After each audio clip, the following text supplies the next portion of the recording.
Genesis. Genesis 1. In the beginning God created the heavens and the earth. The earth was barren with no form of life. It was under a roaring ocean covered with darkness, but the Spirit of God was moving over the water. God said, "I command light to shine."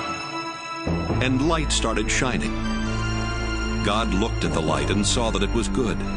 He separated light from darkness and named the light day and the darkness night. Evening came and then morning. That was the first day. God said, "I command a dome to separate the water above it from the water below it." And that's what happened. God made the dome and named it sky. Evening came and then morning. That was the second day. God said, "I command the water under the sky to come together in one place, so there will be dry ground." And that's what happened. God named the dry ground land, and he named the water ocean. God looked at what he had done and saw that it was good. God said, "I command the earth to produce all kinds of plants, including fruit trees and grain." And that's what happened. The earth produced all kinds of vegetation. God looked at what he had done, and it was good. Evening came, and then morning. That was the third day. God said, "I command lights to appear in the sky and to separate day from night, and to show the time for seasons, special days, and years. I command them to shine on the earth." And that's what happened. God made two powerful lights, the brighter one to rule the day and the other to rule the night. He also made the stars. Then God put these lights in the sky to shine on the earth, to rule day and night, and to separate light from darkness. God looked at what he had done, and it was good. Evening came, and then morning. That was the fourth day. God said, "I command the ocean to be full of living creatures, and I command birds to fly above the earth." So God made the giant sea monsters and all the living creatures that swim in the ocean. He also made every kind of bird. God looked at what he had done, and it was good. Then he gave the living creatures his blessing. He told the ocean creatures to live everywhere in the ocean, and the birds to live everywhere on earth. Evening came, and then morning. That was the fifth day. God said, "I command the earth to give life to all kinds of tame animals, wild animals, and reptiles." And that's what happened. God made every one of them. Then he looked at what he had done, and it was good. God said, "Now we will make humans, and they will be like us. We will let them rule the fish, the birds, and all other living creatures." So God created humans to be like himself. He made men and women. God gave them his blessing and said, "Have a lot of children. Fill the earth with people, and bring it under your control. Rule over the fish in the ocean, the birds in the sky, and every animal on the earth. I have provided all kinds of fruit and grain for you to eat, and I have given the green plants as food for everything else that breathes. These will be food for animals, both wild and tame, and for birds." God looked at what he had done. All of it was very good. Evening came, and then morning. That was the sixth day. Genesis 2. So the heavens and the earth and everything else were created. By the seventh day God had finished his work, and so he rested. God blessed the seventh day and made it special, because on that day he rested from his work. That's how God created the heavens and the earth. When the Lord God made the heavens and the earth, no grass or plants were growing anywhere. God had not yet sent any rain, and there was no one to work the land. But streams came up from the ground and watered the earth. The Lord God took a handful of soil and made a man. God breathed life into the man, and the man started breathing. The Lord made a garden in a place called Eden, which was in the east, and he put the man there. The Lord God placed all kinds of beautiful trees and fruit trees in the garden. 2 other trees were in the middle of the garden. One of the trees gave life. The other gave the power to know the difference between right and wrong. From Eden, a river flowed out to water the garden. Then it divided into 4 rivers. The first one is the Pishon River that flows through the land of Havilah, where pure gold, rare perfumes, and precious stones are found. The second is the Gihon River that winds through Ethiopia. The Tigris River that flows east of Assyria is the third, and the fourth is the Euphrates River. The Lord God put the man in the Garden of Eden to take care of it and to look after it. But the Lord told him, You may eat fruit from any tree in the garden, except the one that has the power to let you know the difference between right and wrong. If you eat any fruit from that tree, you will die before the day is over. The Lord God said, It isn't good for the man to live alone. I need to make a suitable partner for him. So the Lord took some soil and made animals and birds. He brought them to the man to see what names he would give each of them. Then the man named the tame animals and the birds and the wild animals. That's how they got their names. None of these was the right kind of partner for the man. So the Lord God made him fall into a deep sleep, and he took out one of the man's ribs. Then, after closing the man's side, the Lord made a woman out of the rib.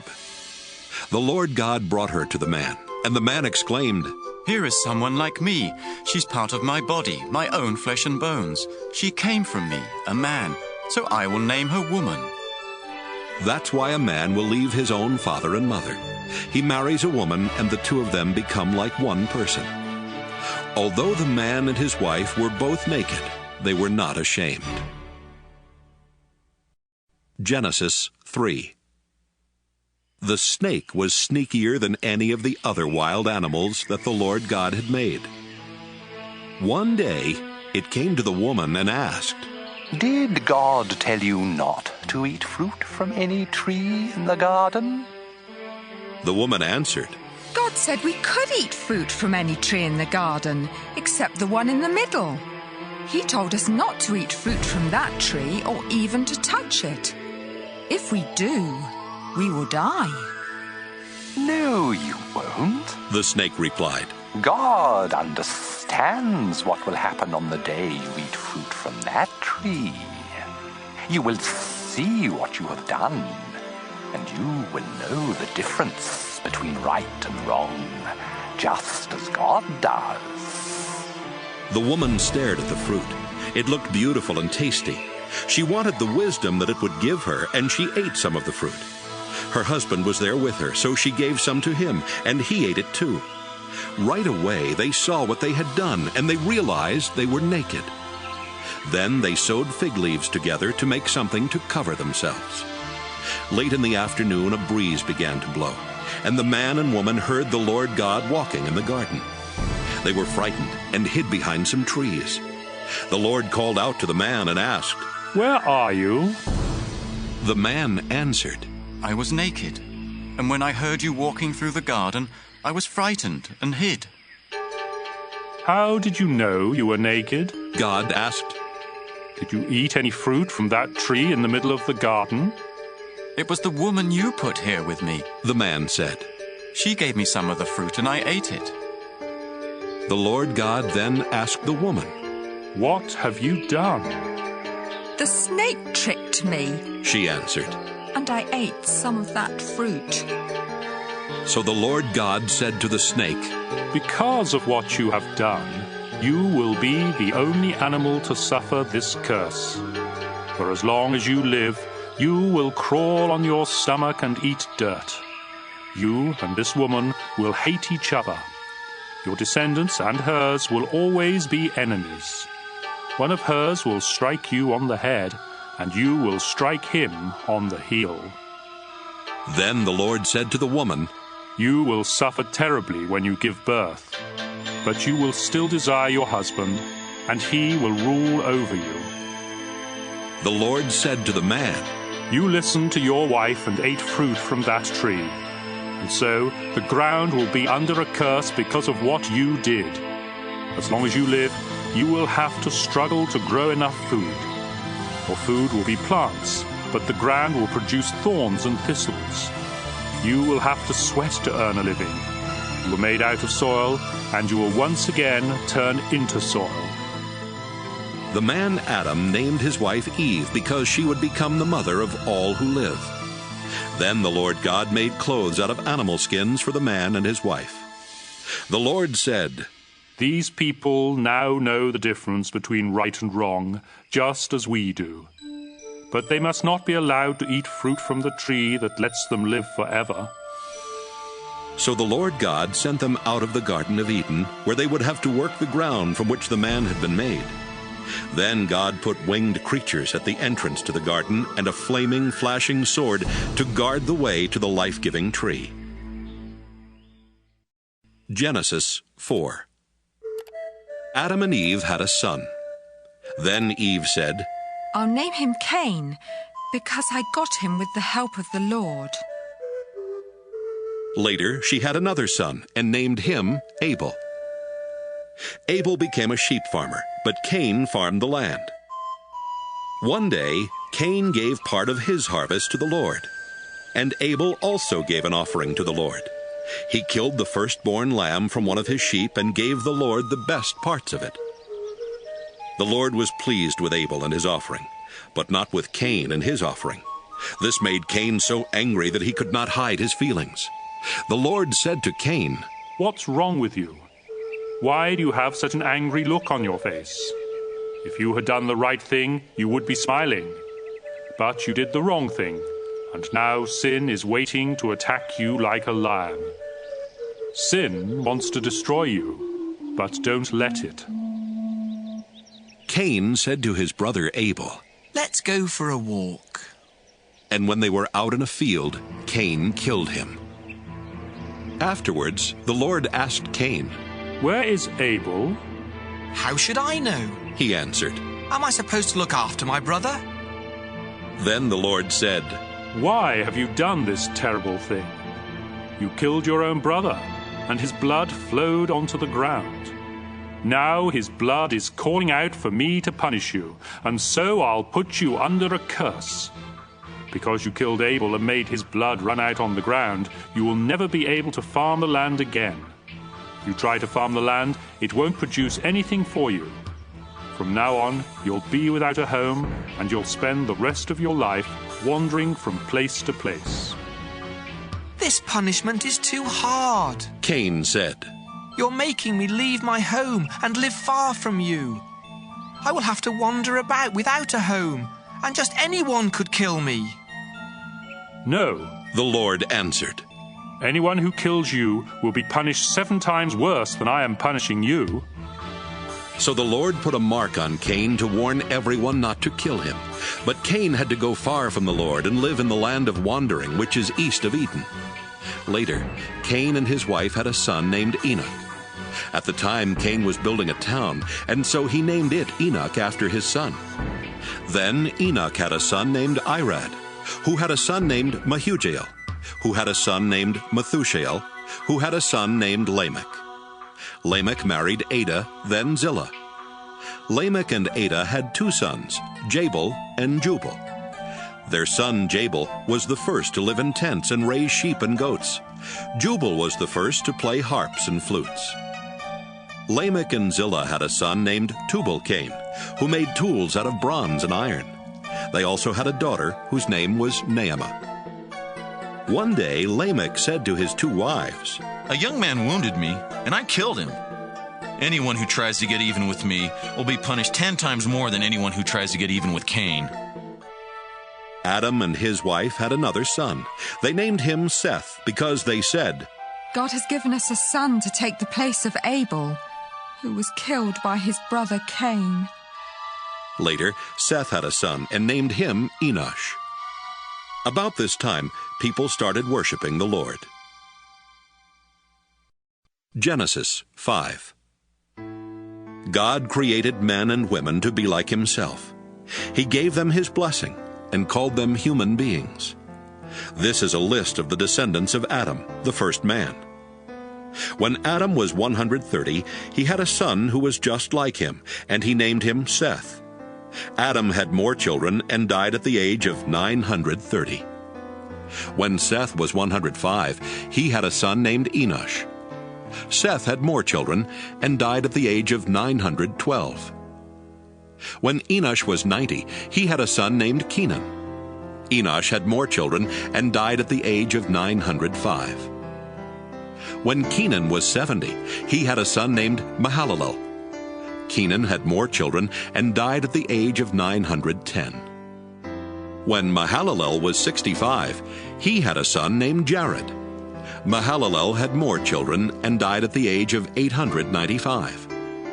When Jared was 162, he had a son named Enoch. Jared had more children and died at the age of 962. When Enoch was 65, he had a son named Methuselah, and during the next 300 years he had more children. Enoch truly loved God, and God took him away at the age of 365. When Methuselah was 187, he had a son named Lamech. Methuselah had more children, and died at the age of 969. When Lamech was 182, he had a son. Lamech said, "I'll name him Noah, because he will give us comfort as we struggle hard to make a living on this land that the Lord has put under a curse." Lamech had more children and died at the age of 777. After Noah was 500 years old, he had 3 sons and named them Shem, Ham, and Japheth. Genesis 6. More and more people were born until finally they spread all over the earth. Some of their daughters were so beautiful that supernatural beings came down and married the ones they wanted. Then the Lord said, I won't let my life-giving breath remain in anyone forever. No one will live for more than 120 years. The children of the supernatural beings who had married these women became famous heroes and warriors. They were called Nephilim, and lived on the earth at that time and even later. The Lord saw how bad the people on earth were, and that everything they thought and planned was evil. He was very sorry that he had made them, and he said, I'll destroy every living creature on earth. I'll wipe out people, animals, birds, and reptiles. I'm sorry I ever made them. But the Lord was pleased with Noah, and this is the story about him. Noah was the only person who lived right and obeyed God. He had 3 sons, Shem, Ham, and Japheth. God knew that everyone was terribly cruel and violent, so he told Noah, Cruelty and violence have spread everywhere. Now I'm going to destroy the whole earth and all its people. Get some good lumber and build a boat. Put rooms in it and cover it with tar inside and out. Make it 450 feet long, 75 feet high, and 45 feet wide. Build a roof on the boat and leave a space of about 18 inches between the roof and the sides. Make the boat 3 stories high and put a door on one side. I'm going to send a flood that will destroy everything that breathes. Nothing will be left alive. But I solemnly promise that you, your wife, your sons, and your daughters-in-law will be kept safe in the boat. Bring into the boat with you a male and a female of every kind of animal and bird, as well as a male and a female of every reptile. I don't want them to be destroyed. Store up enough food both for yourself and for them. Noah did everything the Lord told him to do. Genesis 7. The Lord told Noah, Take your whole family with you into the boat, because you are the only one on this earth who pleases me. Take 7 pairs of every kind of animal that can be used for sacrifice, and 1 pair of all others. Also, take 7 pairs of every kind of bird with you. Do this so there will always be animals and birds on the earth. 7 days from now I will send rain that will last for 40 days and nights, and I will destroy all other living creatures I have made. Noah was 600 years old when he went into the boat to escape the flood, and he did everything the Lord had told him to do. His wife, his sons, and his daughters-in-law all went inside with him. He obeyed God and took a male and a female of each kind of animal and bird into the boat with him. 7 days later, a flood began to cover the earth. Noah was 600 years old when the water under the earth started gushing out everywhere. The sky opened like windows and rain poured down for 40 days and nights. All this began on the 17th day of the second month of the year. On that day, Noah and his wife went into the boat with their 3 sons, Shem, Ham, and Japheth, and their wives. They took along every kind of animal, tame and wild, including the birds.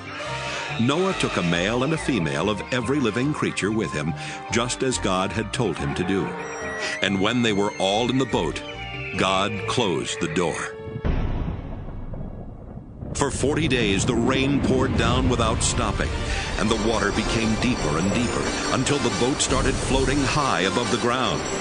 Finally, the mighty flood was so deep that even the highest mountain peaks were almost 25 feet below the surface of the water. Not a bird, animal, reptile, or human was left alive anywhere on earth. The Lord destroyed everything that breathed. Nothing was left alive except Noah and the others in the boat. 150 days later, the water started going down. Genesis 8. God did not forget about Noah and the animals with him in the boat. So God made a wind blow, and the water started going down.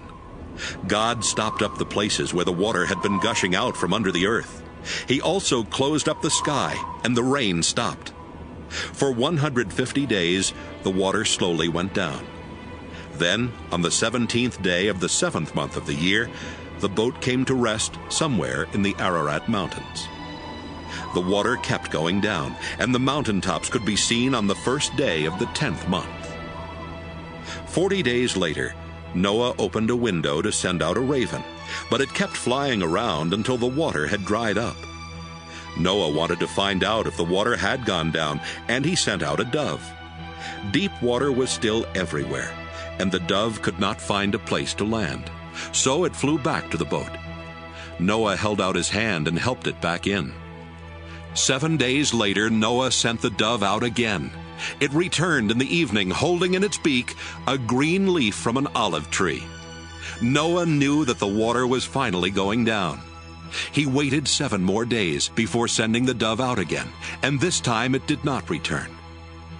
Noah was now 601 years old, and by the first day of that year, almost all the water had gone away.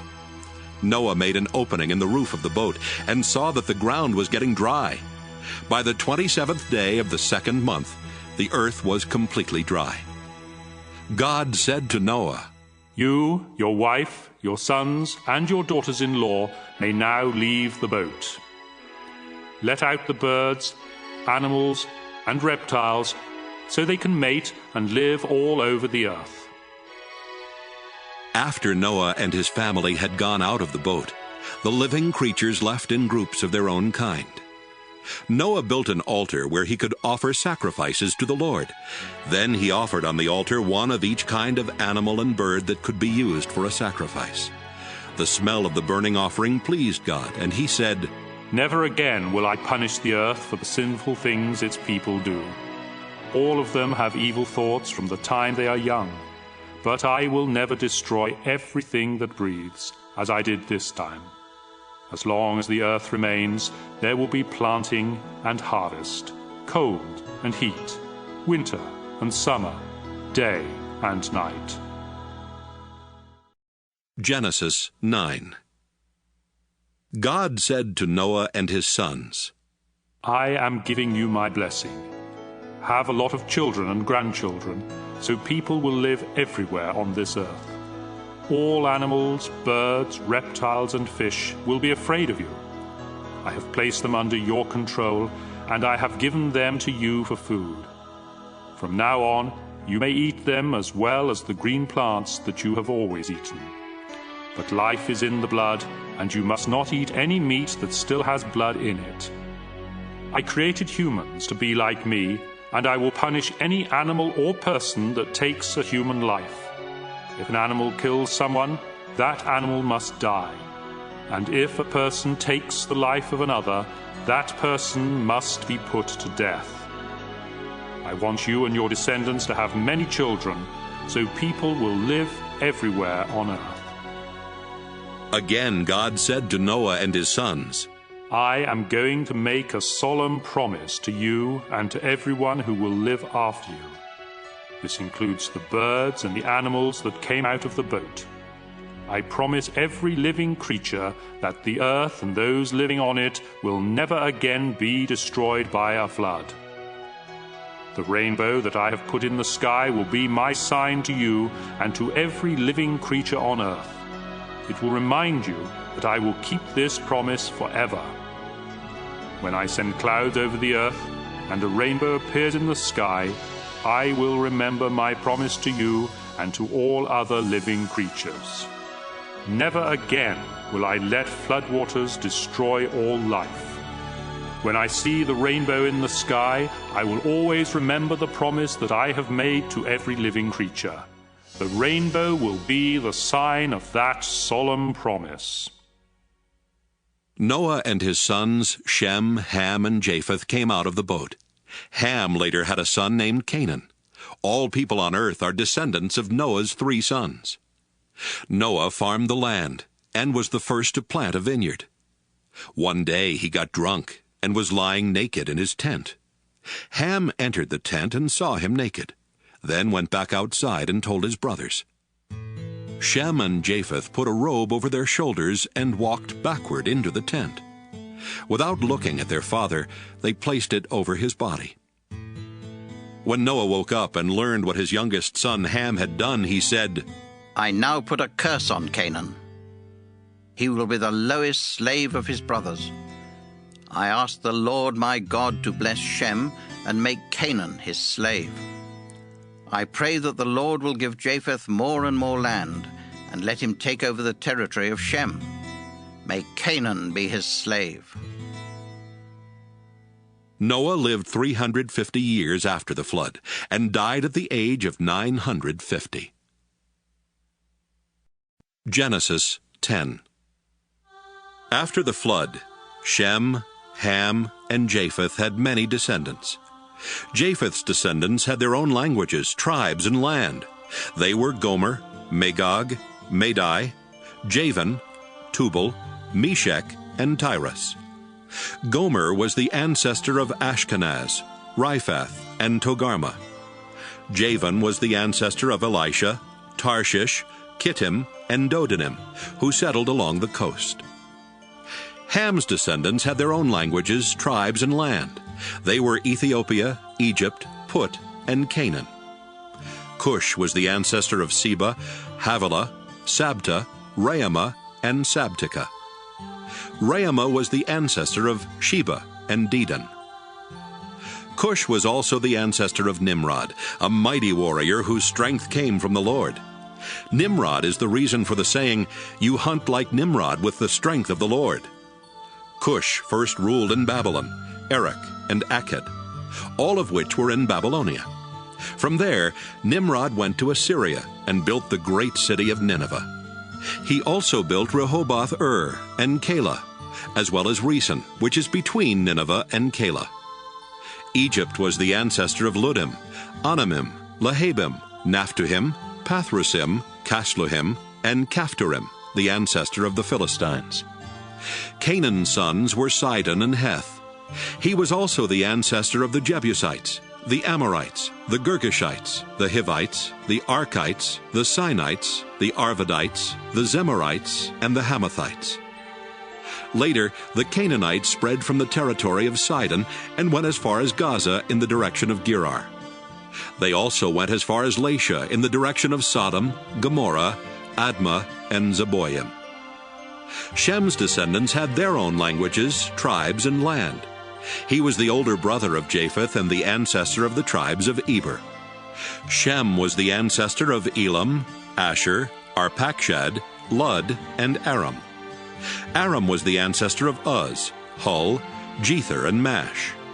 Arpachshad was the father of Shelah and the grandfather of Eber, whose first son was named Peleg, because it was during his time that tribes divided up the earth. Eber's second son was Joktan. Joktan was the ancestor of Almodad, Sheleph, Hazarmaveth, Jireh, Hadoram, Uzal, Diklah, Obal, Abimael, Sheba, Ophir, Havilah, and Jobab. Their land reached from Mesha in the direction of Sephir, the hill country in the east. This completes the list of Noah's descendants. After the flood, their descendants became nations and spread all over the world. Genesis 11. At first, everyone spoke the same language. But after some of them moved from the east and settled in Babylonia, they said, "Let's build a city with a tower that reaches to the sky. We'll use hard bricks and tar instead of stone and mortar.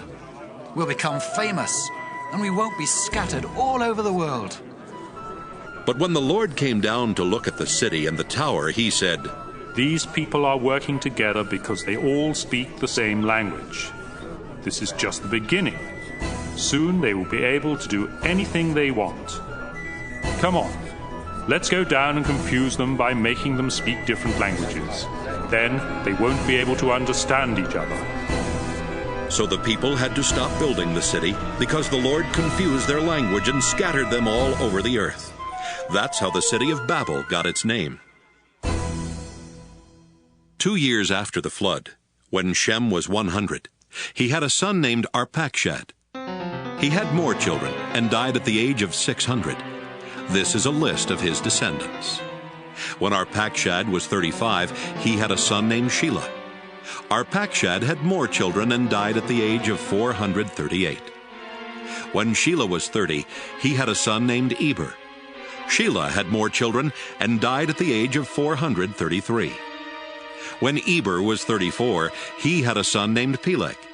Eber had more children and died at the age of 464. When Peleg was 30, he had a son named Reu. Peleg had more children and died at the age of 239. When Reu was 32, he had a son named Serug. Reu had more children and died at the age of 239. When Serug was 30, he had a son named Nahor.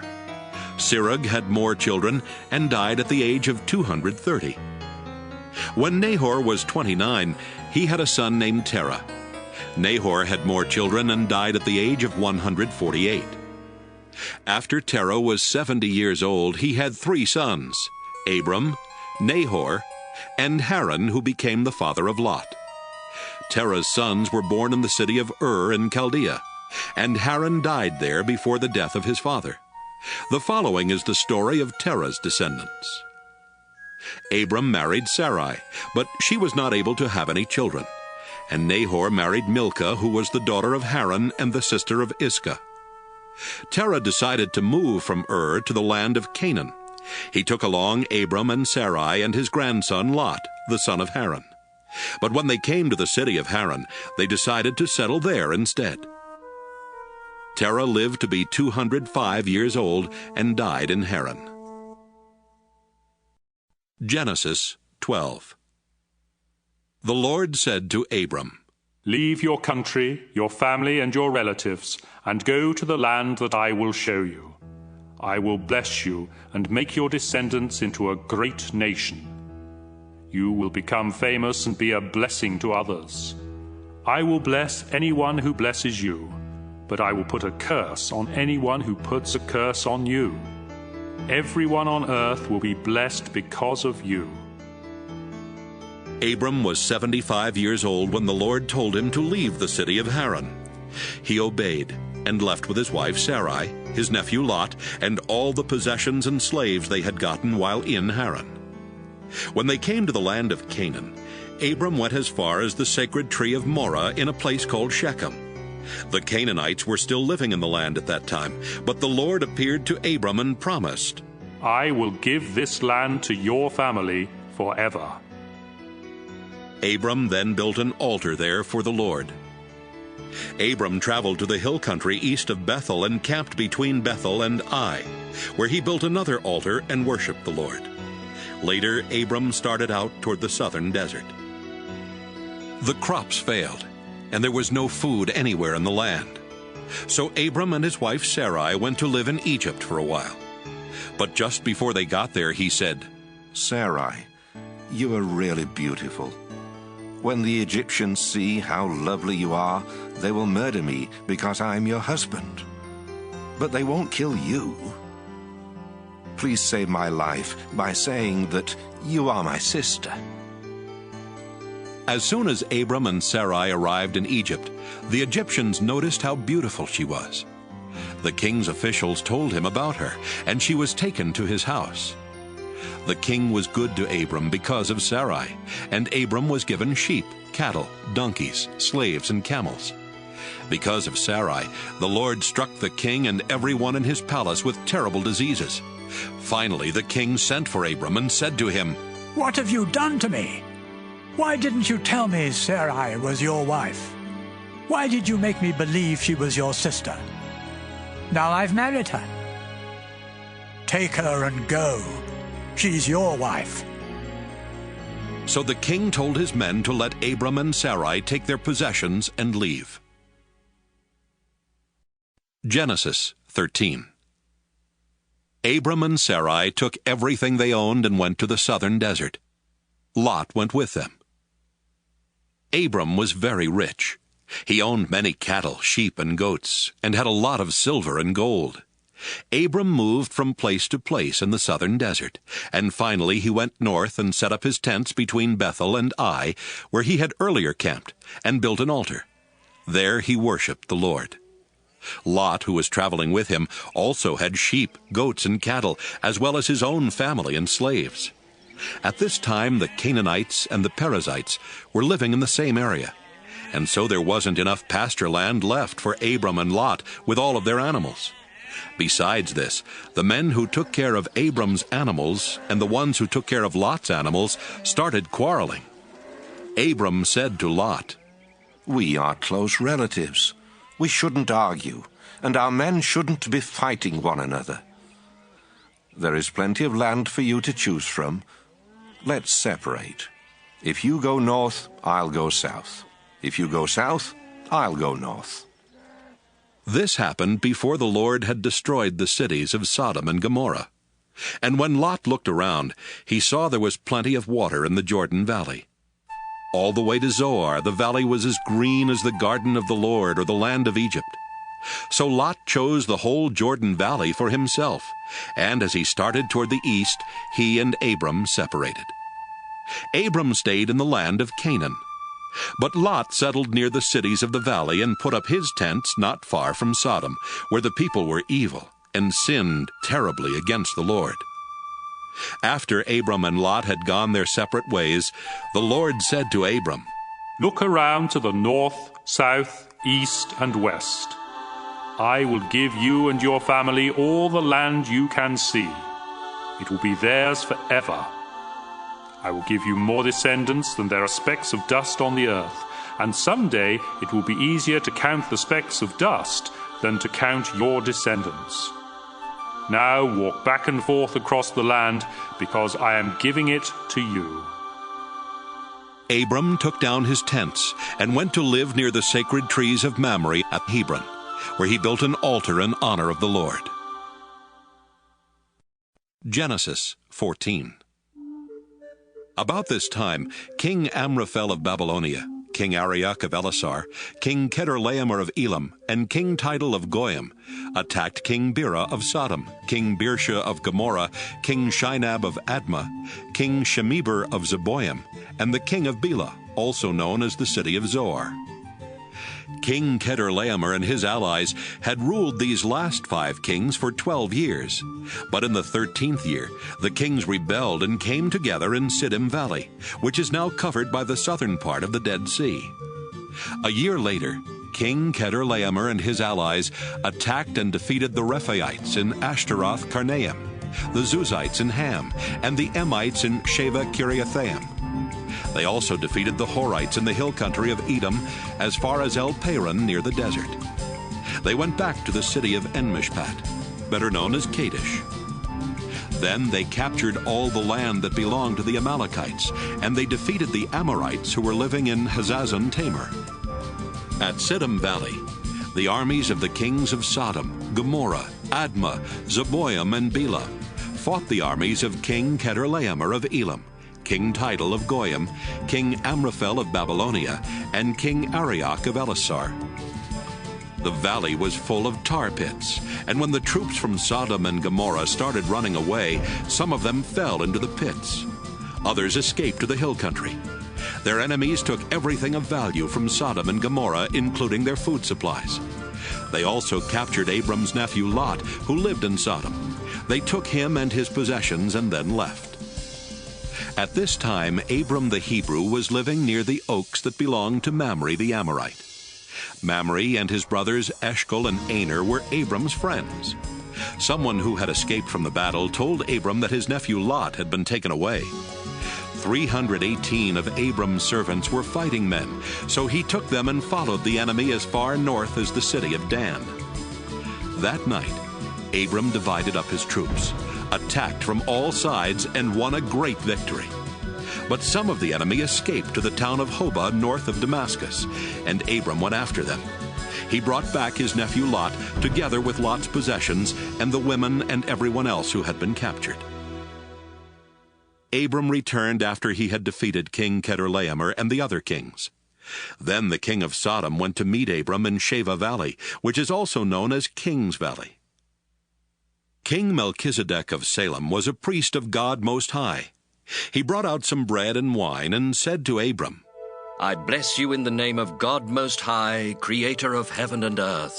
All praise belongs to God Most High for helping you defeat your enemies. Then Abram gave Melchizedek a tenth of everything. The king of Sodom said to Abram, All I want are my people. You can keep everything else. Abram answered, The Lord God Most High made the heavens and the earth, and I have promised him that I won't keep anything of yours, not even a sandal strap or a piece of thread.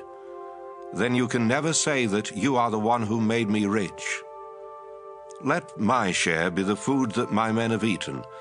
But Aner, Eshcol, and Mamre went with me, so give them their share of what we brought back. Genesis 15. Later the Lord spoke to Abram in a vision. Abram, don't be afraid. I will protect you and reward you greatly. But Abram answered, Lord, all-powerful, you have given me everything I could ask for, except children. And when I die, Eliezer of Damascus will get all I own. You have not given me any children, and this servant of mine will inherit everything. The Lord replied, No, he won't. You will have a son of your own, and everything you have will be his. Then the Lord took Abram outside and said, Look at the sky and see if you can count the stars. That's how many descendants you will have. Abram believed the Lord, and the Lord was pleased with him. The Lord said to Abram, I brought you here from Ur in Chaldea, and I gave you this land. Abram asked, Lord God, how can I know the land will be mine? Then the Lord told him, Bring me a 3-year-old cow, a 3-year-old female goat, a 3-year-old ram, a dove, and a young pigeon. Abram obeyed the Lord. Then he cut the animals in half and laid the 2 halves of each animal opposite each other on the ground. But he did not cut the doves and pigeons in half. And when birds came down to eat the animals, Abram chased them away. As the sun was setting, Abram fell into a deep sleep, and everything became dark and frightening. Then the Lord said, Abram, you will live to an old age and die in peace. But I solemnly promise that your descendants will live as foreigners in a land that doesn't belong to them. They will be forced into slavery and abused for 400 years. But I will terribly punish the nation that enslaves them, and they will leave with many possessions. 4 generations later, your descendants will return here and take this land, because only then will the people who live here be so sinful that they deserve to be punished. Sometime after sunset, when it was very dark, a smoking cooking pot and a flaming fire went between the 2 halves of each animal. At that time, the Lord made an agreement with Abram and told him, I will give your descendants the land east of the Shihor River on the border of Egypt as far as the Euphrates River. They will possess the land of the Kenites, the Kenizzites, the Cadmonites, the Hittites, the Perizzites, the Rephaites, the Amorites, the Canaanites, the Girgashites, and the Jebusites. Genesis 16. Abram's wife Sarai had not been able to have any children, but she owned a young Egyptian slave woman named Hagar. And Sarai said to Abram, The Lord has not given me any children. Sleep with my slave, and if she has a child, it will be mine. Abram agreed, and Sarai gave him Hagar to be his wife. This happened after Abram had lived in the land of Canaan for 10 years.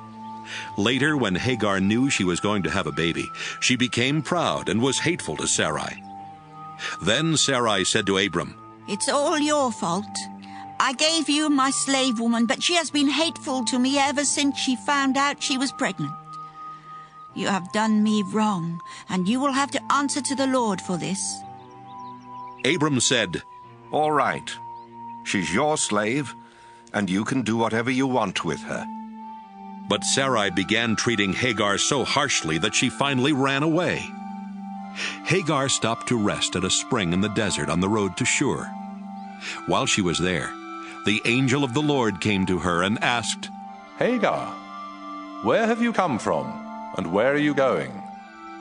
She answered, I'm running away from Sarah, my owner. The angel said, Go back to Sarai and be her slave. I will give you a son who will be called Ishmael, because I've heard your cry for help. And later I will give you so many descendants that no one will be able to count them all. But your son will live far from his relatives.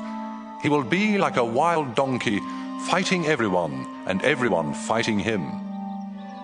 Hagar thought, Have I really seen God and lived to tell about it? So from then on she called him the God who sees me.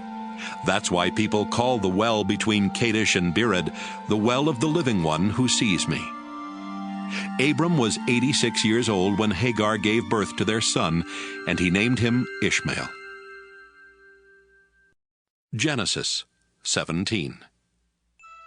Abram was 99 years old when the Lord appeared to him again and said, I am God all-powerful.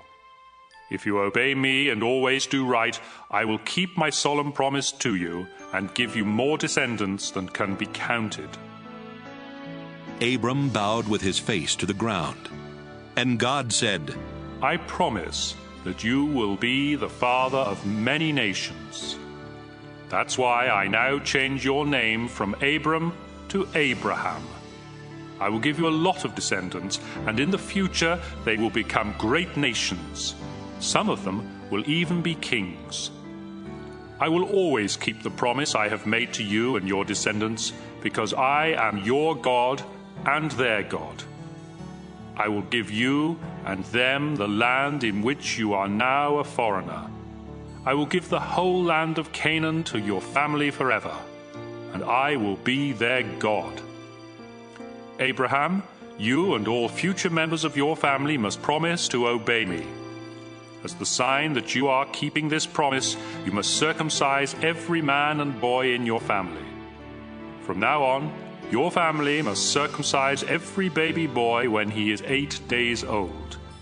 You must even circumcise any man or boy you have as a slave, both those born in your homes and those you buy from foreigners. This will be a sign that my promise to you will last forever. Any man who isn't circumcised hasn't kept his promise to me and cannot be one of my people.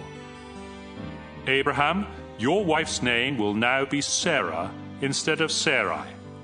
I will bless her, and you will have a son by her. She will become the mother of nations, and some of her descendants will even be kings.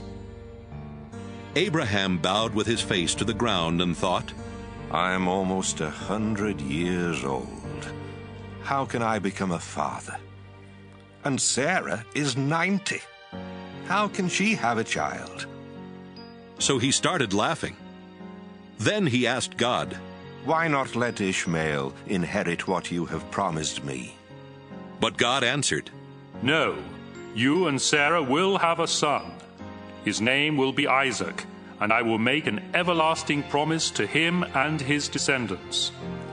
I have heard what you asked me to do for Ishmael, and so I will also bless him with many descendants.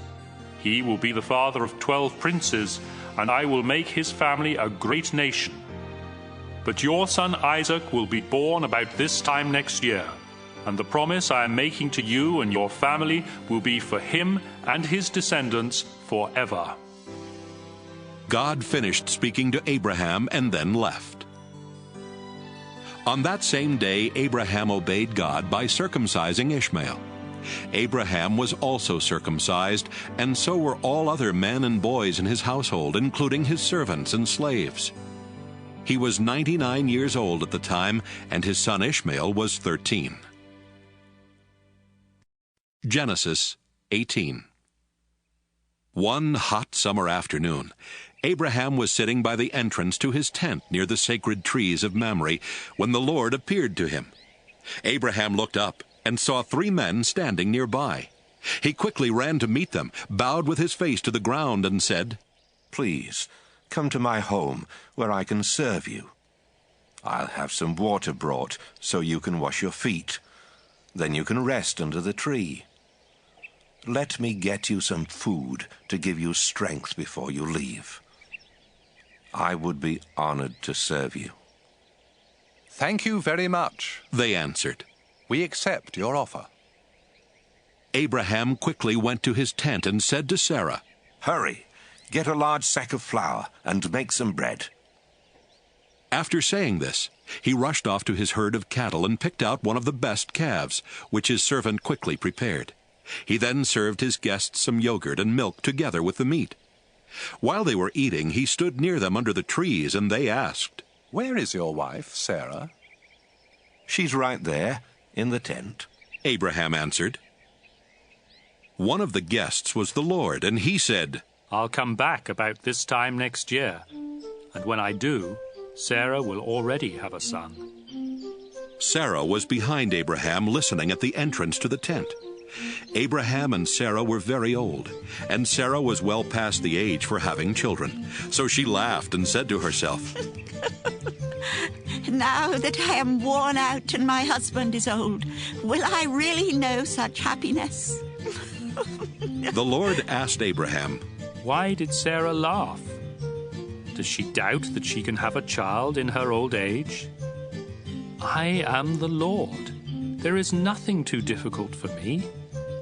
I'll come back next year at the time I promised, and Sarah will already have a son." Sarah was so frightened that she lied and said, "I didn't laugh." "Yes, you did," he answered. When the 3 men got ready to leave, they looked down toward Sodom, and Abraham walked part of the way with them. The Lord said to himself, "I should tell Abraham what I am going to do, since his family will become a great and powerful nation that will be a blessing to all other nations on earth.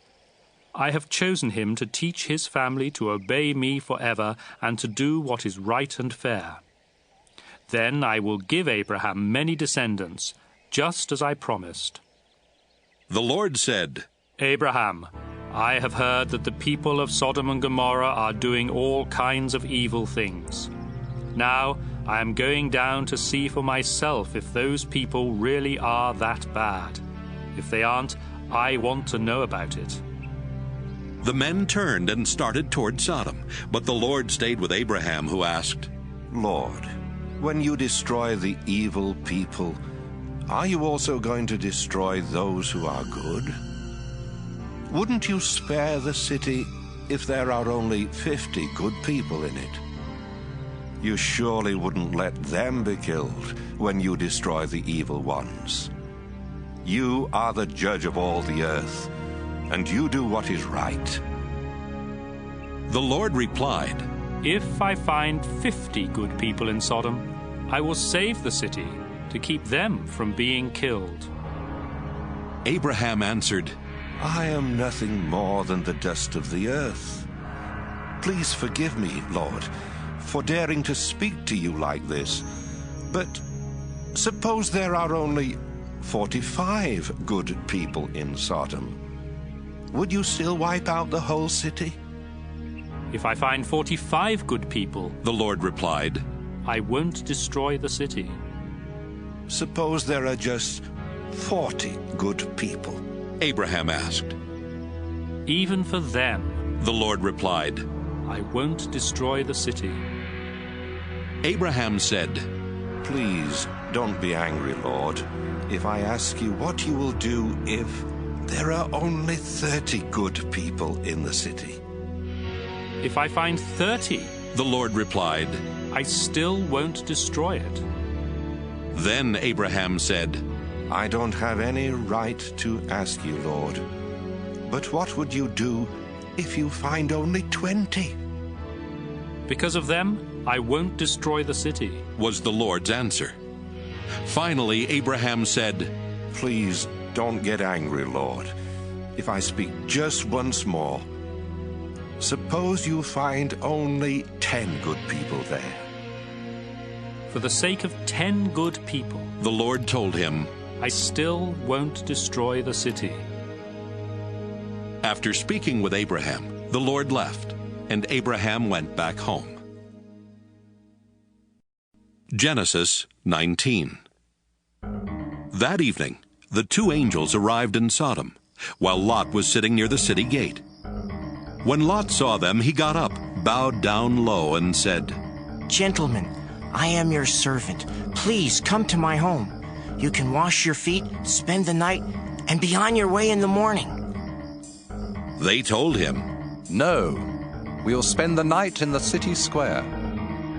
But Lot kept insisting until they finally agreed and went home with him. He baked some bread, cooked a meal, and they ate.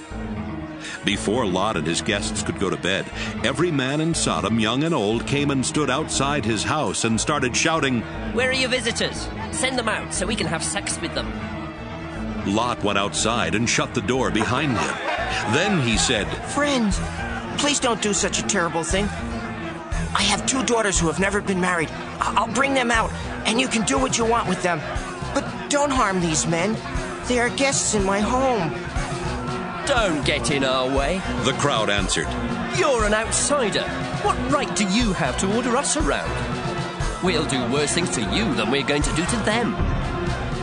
The crowd kept arguing with Lot.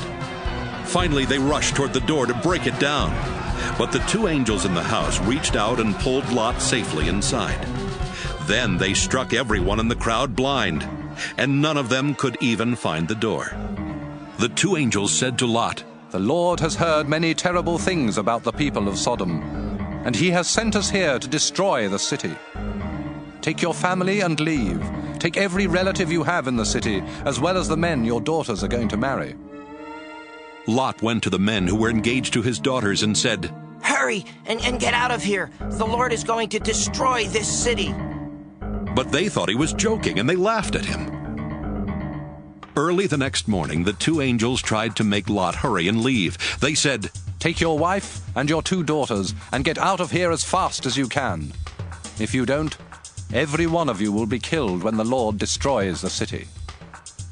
At first, Lot just stood there. But the Lord wanted to save him. So the angels took Lot, his wife, and his 2 daughters by the hand and led them out of the city. When they were outside, one of the angels said, Run for your lives. Don't even look back. And don't stop in the valley. Run to the hills where you will be safe. Lot answered, You have done us a great favor, sir. You have saved our lives, but please don't make us go to the hills. That's too far away. The city will be destroyed before we can get there, and we will be killed when it happens. There's a town near here. It's only a small place, but my family and I will be safe, if you'll let us go there. All right, go there, he answered. I won't destroy that town.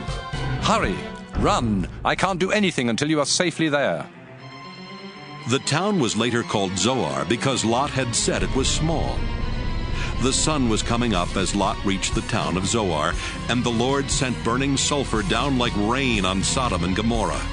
He destroyed those cities and everyone who lived in them, as well as their land and the trees and grass that grew there. On the way, Lot's wife looked back and was turned into a block of salt. That same morning, Abraham got up and went to the place where he had stood and spoken with the Lord. He looked down toward Sodom and Gomorrah and saw smoke rising from all over the land. It was like a flaming furnace. When God destroyed the cities of the valley where Lot lived, he remembered his promise to Abraham and saved Lot from the terrible destruction. Lot was afraid to stay on in Zoar, so he took his 2 daughters and moved to a cave in the hill country. One day his older daughter said to her sister, "Our father is old, and there are no men anywhere for us to marry. Let's get our father drunk. Then we can sleep with him and have children." That night they got their father drunk, and the older daughter got in bed with him. But he was too drunk even to know she was there. The next day the older daughter said to her sister, "I slept with my father last night. We'll get him drunk again tonight so you can go to bed with him and we can each have a child." That night they got their father drunk, and this time the younger sister slept with him. But once again he was too drunk even to know she was there. That's how Lot's 2 daughters had their children. The older daughter named her son Moab, and he is the ancestor of the Moabites. The younger daughter named her son Ben-Ammi, and he is the ancestor of the Ammonites. Genesis 20. Abraham moved to the southern desert, where he settled between Kadesh and Shur. Later he went to Gerar, and while there he told everyone that his wife Sarah was his sister. So King Abimelech of Gerar had Sarah brought to him. But God came to Abimelech in a dream and said, "You have taken a married woman, and for this you will die." Abimelech said to the Lord, "Don't kill me. I haven't slept with Sarah. Didn't they say they were brother and sister?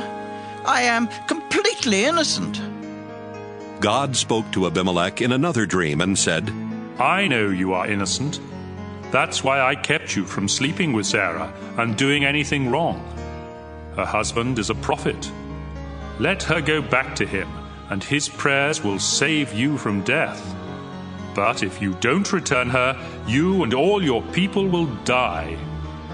Early the next morning, Abimelech sent for his officials, and when he told them what had happened, they were frightened. Abimelech then called in Abraham and said, "Look what you've done to us. What have I ever done to you? Why did you make me and my nation guilty of such a terrible sin? What were you thinking when you did this?" Abraham answered, "I did it because I didn't think any of you respected God, and I was sure that someone would kill me to get my wife. Besides, she is my half-sister. We have the same father, but different mothers. When God made us leave my father's home and start wandering, I told her, 'If you really love me, you will tell everyone that I am your brother.'" Abimelech gave Abraham some sheep, cattle, and slaves. He sent Sarah back and told Abraham that he could settle anywhere in his country. Then he said to Sarah, "I have given your brother 1,000 pieces of silver as proof to everyone that you have done nothing wrong." Meanwhile, God had kept Abimelech's wife and slaves from having children. But Abraham prayed, and God let them start having children again. Genesis 21. The Lord was good to Sarah and kept his promise. Although Abraham was very old, Sarah had a son exactly at the time God had said. Abraham named his son Isaac, and when the boy was 8 days old, Abraham circumcised him, just as the Lord had commanded. Abraham was 100 years old when Isaac was born, and Sarah said, "God has made me laugh. Now everyone will laugh with me. Who would have dared to tell Abraham that someday I would have a child? But in his old age, I have given him a son." The time came when Sarah no longer had to nurse Isaac, and on that day Abraham gave a big feast. One day, Sarah noticed Hagar's son Ishmael playing, and she said to Abraham, "Get rid of that Egyptian slave woman and her son. I don't want him to inherit anything. It should all go to my son. Abraham was worried about Ishmael, but God said, Abraham, don't worry about your slave woman and the boy. Just do what Sarah tells you. Isaac will inherit your family name, but the son of the slave woman is also your son, and I will make his descendants into a great nation. Early the next morning, Abraham gave Hagar an animal skin full of water and some bread. Then he put the boy on her shoulder and sent them away. They wandered around in the desert near Beersheba, and after they had run out of water, Hagar put her son under a bush. Then she sat down a long way off because she could not bear to watch him die, and she cried bitterly. When God heard the boy crying, the angel of God called out to Hagar from heaven and said, Hagar, why are you worried? Don't be afraid. I have heard your son crying. Help him up and hold his hand, because I will make him the father of a great nation. Then God let her see a well. So she went to the well and filled the skin with water, then gave some to her son. God blessed Ishmael, and as the boy grew older, he became an expert with his bow and arrows. He lived in the Paran desert, and his mother chose an Egyptian woman for him to marry. About this time, Abimelech and his army commander Phicol said to Abraham, God blesses everything you do. Now I want you to promise in the name of God that you will always be loyal to me and my descendants, just as I have always been loyal to you in this land where you have lived as a foreigner. And so Abraham promised. One day, Abraham told Abimelech, Some of your servants have taken over one of my wells. This is the first I've heard about it, Abimelech replied. Why haven't you said something before? I don't have any idea who did it. Abraham gave Abimelech some sheep and cattle, and then the two men made a peace treaty. Abraham separated 7 female lambs from his flock of sheep, and Abimelech asked, Why have you done this? Abraham told him, I want you to accept these 7 lambs as proof that I dug this well. So they called the place Beersheba, because they made a treaty there. When the treaty was completed, Abimelech and his army commander Phicol went back to the land of the Philistines. Abraham planted a tamarisk tree in Beersheba and worshipped the eternal Lord God. Then Abraham lived a long time as a foreigner in the land of the Philistines. Genesis 22. Some years later, God decided to test Abraham, so he spoke to him. Abraham answered, Here I am, Lord. The Lord said, Go, get Isaac, your only son, the one you dearly love. Take him to the land of Moriah, and I will show you a mountain, where you must sacrifice him to me on the fires of an altar. So Abraham got up early the next morning and chopped wood for the fire. He put a saddle on his donkey and left with Isaac and 2 servants for the place where God had told him to go. 3 days later, Abraham looked off in the distance and saw the place. He told his servants, Stay here with the donkey, while my son and I go over there to worship. We will come back. Abraham put the wood on Isaac's shoulder, but he carried the hot coals and the knife. As the 2 of them walked along, Isaac said, Father, we have the coals and the wood, but where is the lamb for the sacrifice?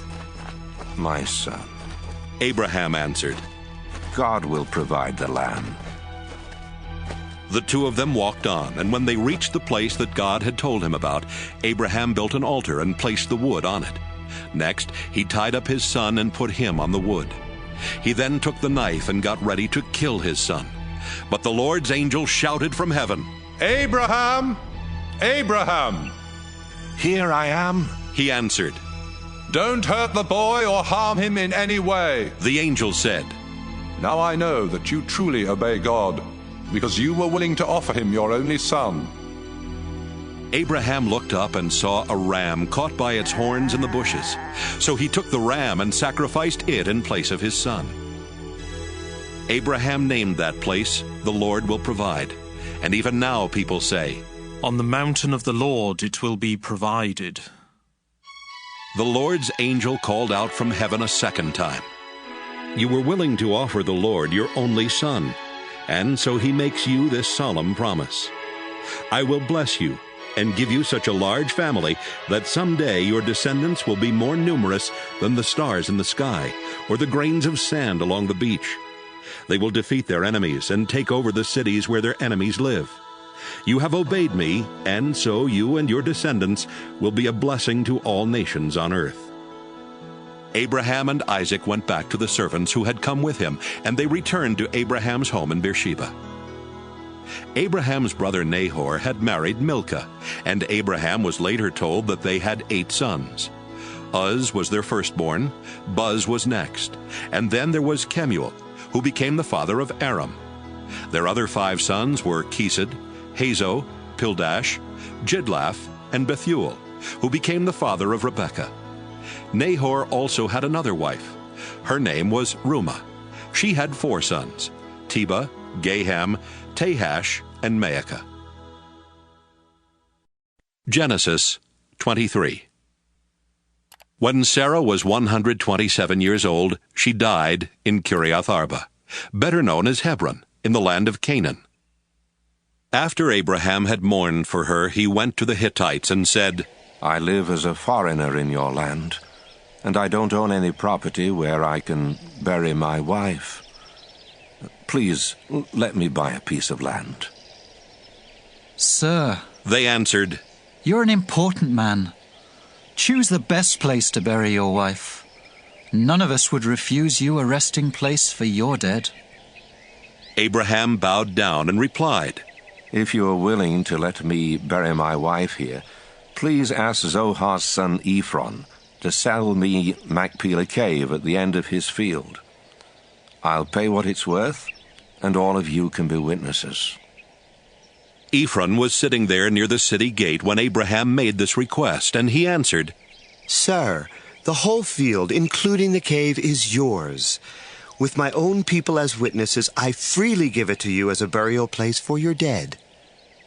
Once again Abraham bowed down and said to Ephron, "In front of these witnesses, I offer you the full price so I can bury my wife. Please accept my offer." "But, sir," the man replied, "the property is worth only 400 pieces of silver. Why should we haggle over such a small amount? Take the land, it's yours." Abraham accepted Ephron's offer and paid him the 400 pieces of silver in front of everyone at the city gate. That's how Abraham got Ephron's property east of Hebron, which included the field with all its trees, as well as Machpelah Cave at the end of the field. So Abraham buried his wife Sarah in Machpelah Cave that was in the field he had bought from the Hittites. Genesis 24. Abraham was now a very old man. The Lord had made him rich, and he was successful in everything he did. One day Abraham called in his most trusted servant and said to him, "Solemnly promise me, in the name of the Lord, who rules heaven and earth, that you won't choose a wife for my son Isaac from the people here in the land of Canaan. Instead, go back to the land where I was born and find a wife for him from among my relatives." But the servant asked, "What if the young woman I choose refuses to leave home and come here with me? Should I send Isaac there to look for a wife?" "No," Abraham answered. "Don't ever do that, no matter what. The Lord who rules heaven brought me here from the land where I was born and promised that he would give this land to my descendants forever. When you go back there, the Lord will send his angel ahead of you to help you find a wife for my son. If the woman refuses to come along, you don't have to keep this promise. But don't ever take my son back there." So the servant gave Abraham his word that he would do everything he had been told to do. Soon after that, the servant loaded 10 of Abraham's camels with valuable gifts. Then he set out for the city in northern Syria where Abraham's brother Nahor lived. When he got there, he let the camels rest near the well outside the city. It was late afternoon, the time when the women came out for water. The servant prayed, "You, Lord, are the God my master Abraham worships. Please keep your promise to him and let me find a wife for Isaac today. The young women of the city will soon come to this well for water, and I'll ask one of them for a drink. If she gives me a drink and then offers to get some water for my camels, I'll know she is the one you have chosen and that you have kept your promise to my master." While he was still praying, a beautiful unmarried young woman came by with a water jar on her shoulder. She was Rebekah, the daughter of Bethuel, the son of Abraham's brother Nahor, and his wife Milcah. Rebekah walked past Abraham's servant, then went over to the well and filled her water jar. When she started back, Abraham's servant ran to her and said, "Please, let me have a drink of water." "I'll be glad to," she answered. Then she quickly took the jar from her shoulder and held it while he drank. After he had finished, she said, "Now I'll give your camels all the water they want." She quickly poured out water for them, and she kept going back for more until his camels had drunk all they wanted. Abraham's servant did not say a word, but he watched everything Rebekah did, because he wanted to know for certain if this was the woman the Lord had chosen. The servant had brought along an expensive gold ring and 2 large gold bracelets. When Rebekah had finished bringing the water, he gave her the ring for her nose and the bracelets for her arms. Then he said, "Please, tell me who your father is. Does he have room in his house for me and my men to spend the night?" She answered, "My father is Bethuel, the son of Nahor and Milcah. We have a place where you and your men can stay, and we also have enough straw and feed for your camels." Then the servant bowed his head and prayed, "I thank you, Lord God of my master Abraham. You have led me to his relatives and kept your promise to him." Rebekah ran straight home and told her family everything. Her brother Laban heard her tell what the servant had said, and he saw the ring and the bracelet she was wearing. So Laban ran out to Abraham's servant, who was standing by his camels at the well. Then Laban said, "The Lord has brought you safely here. Come home with me. There's no need for you to keep on standing outside. I have a room ready for you in our house, and there's also a place for your camels." Abraham's servant went home with Laban, where Laban's servants unloaded his camels and gave them straw and feed. Then they brought water into the house, so Abraham's servant and his men could wash their feet. After that, they brought in food. But the servant said, "Before I eat, I must tell you why I have come." "Go ahead and tell us," Laban answered. The servant explained, "I am Abraham's servant. The Lord has been good to my master, and he has made him very rich. He has given him many sheep, goats, cattle, camels, and donkeys, as well as a lot of silver and gold, and many slaves. Sarah, my master's wife, didn't have any children until she was very old. Then she had a son, and my master has given him everything. I solemnly promised my master that I would do what he said, and he told me, 'Don't choose a wife for my son from the women in this land of Canaan. Instead, go back to the land where I was born, and find a wife for my son from among my relatives.' I asked my master, 'What if the young woman refuses to come with me?' My master answered, 'I have always obeyed the Lord, and he will send his angel to help you find my son a wife from among my own relatives. But if they refuse to let her come back with you, then you are freed from your promise.' When I came to the well today, I silently prayed, 'You, Lord, are the God my master Abraham worships, so please lead me to a wife for his son while I am here at the well. When a young woman comes out to get water, I'll ask her to give me a drink. If she gives me a drink and offers to get some water for my camels, I'll know she is the one you have chosen.' Even before I had finished praying, Rebekah came by with a water jar on her shoulder. When she had filled the jar, I asked her for a drink. She quickly lowered the jar from her shoulder and said, 'Have a drink, then I'll get water for your camels.' So I drank, and after that she got some water for my camels. I asked her who her father was, and she answered, 'My father is Bethuel, the son of Nahor and Milcah.' Right away I put the ring in her nose and the bracelets on her arms. Then I bowed my head and gave thanks to the God my master Abraham worships. The Lord had led me straight to my master's relatives, and I had found a wife for his son. Now, please tell me if you are willing to do the right thing for my master. Will you treat him fairly, or do I have to look for another young woman?" Laban and Bethuel answered, "The Lord has done this. We have no choice in the matter. Take Rebekah with you. She can marry your master's son, just as the Lord has said." Abraham's servant bowed down and thanked the Lord. Then he gave clothing as well as silver and gold jewelry to Rebekah. He also gave expensive gifts to her brother and her mother. Abraham's servant and the men with him ate and drank, then spent the night there. The next morning they got up, and the servant told Rebekah's mother and brother, "I would like to go back to my master now."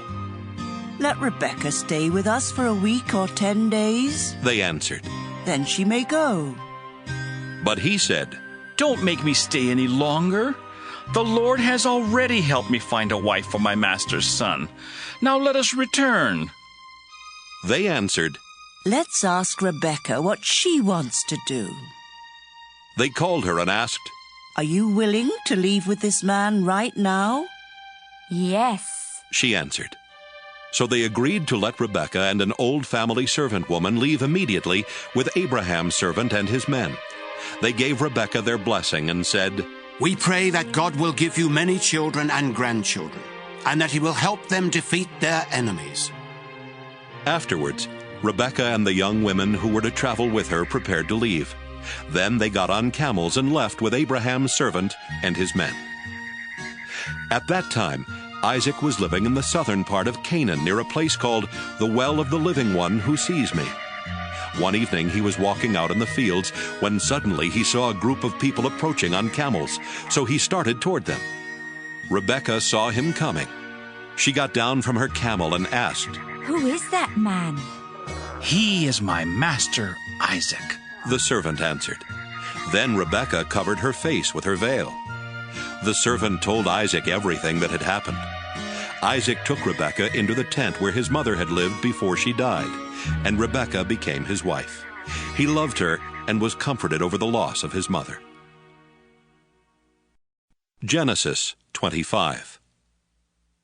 Abraham married Keturah, and they had 6 sons: Zimran, Jokshan, Medan, Midian, Ishbak, and Shua.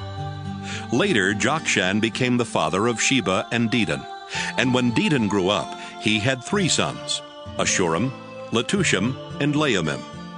Midian also had 5 sons, Ephah, Epher, Hanok, Abida, and Eldaah. While Abraham was still alive, he gave gifts to the son of Hagar and Keturah. He also sent their sons to live in the east far from his son Isaac, and when Abraham died, he left everything to Isaac. Abraham died at the ripe old age of 175. His sons Isaac and Ishmael buried him east of Hebron in Machpelah Cave, that was part of the field Abraham had bought from Ephron, son of Zohar the Hittite. Abraham was buried there beside his wife Sarah. God blessed Isaac after this, and Isaac moved to a place called the Well of the Living One Who Sees Me. Ishmael was the son of Abraham and Hagar, the slave woman of Sarah.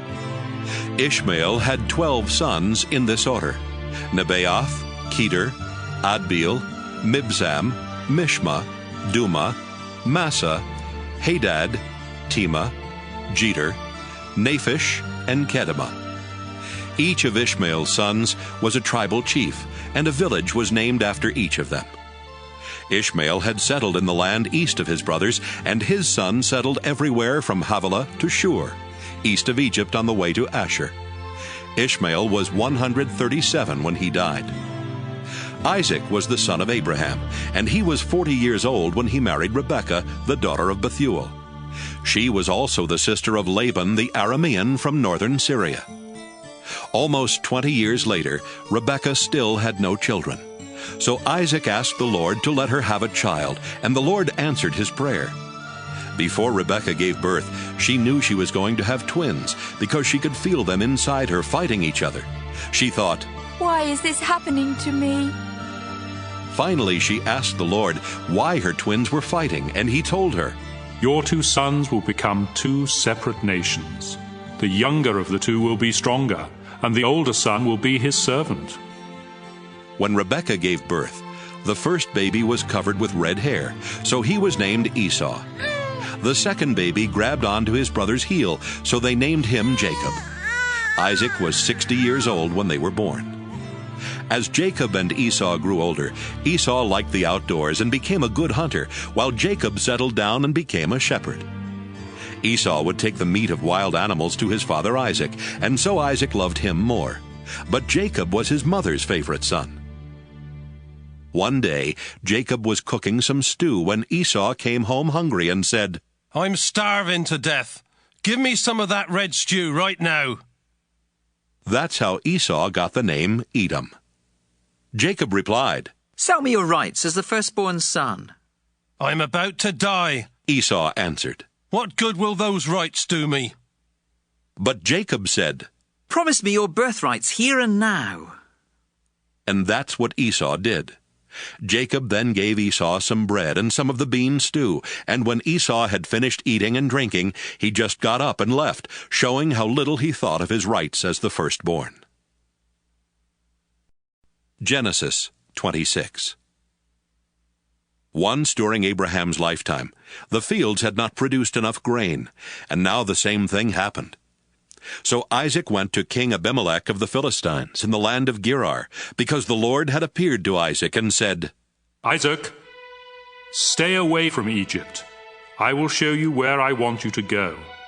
You will live there as a foreigner, but I will be with you and bless you.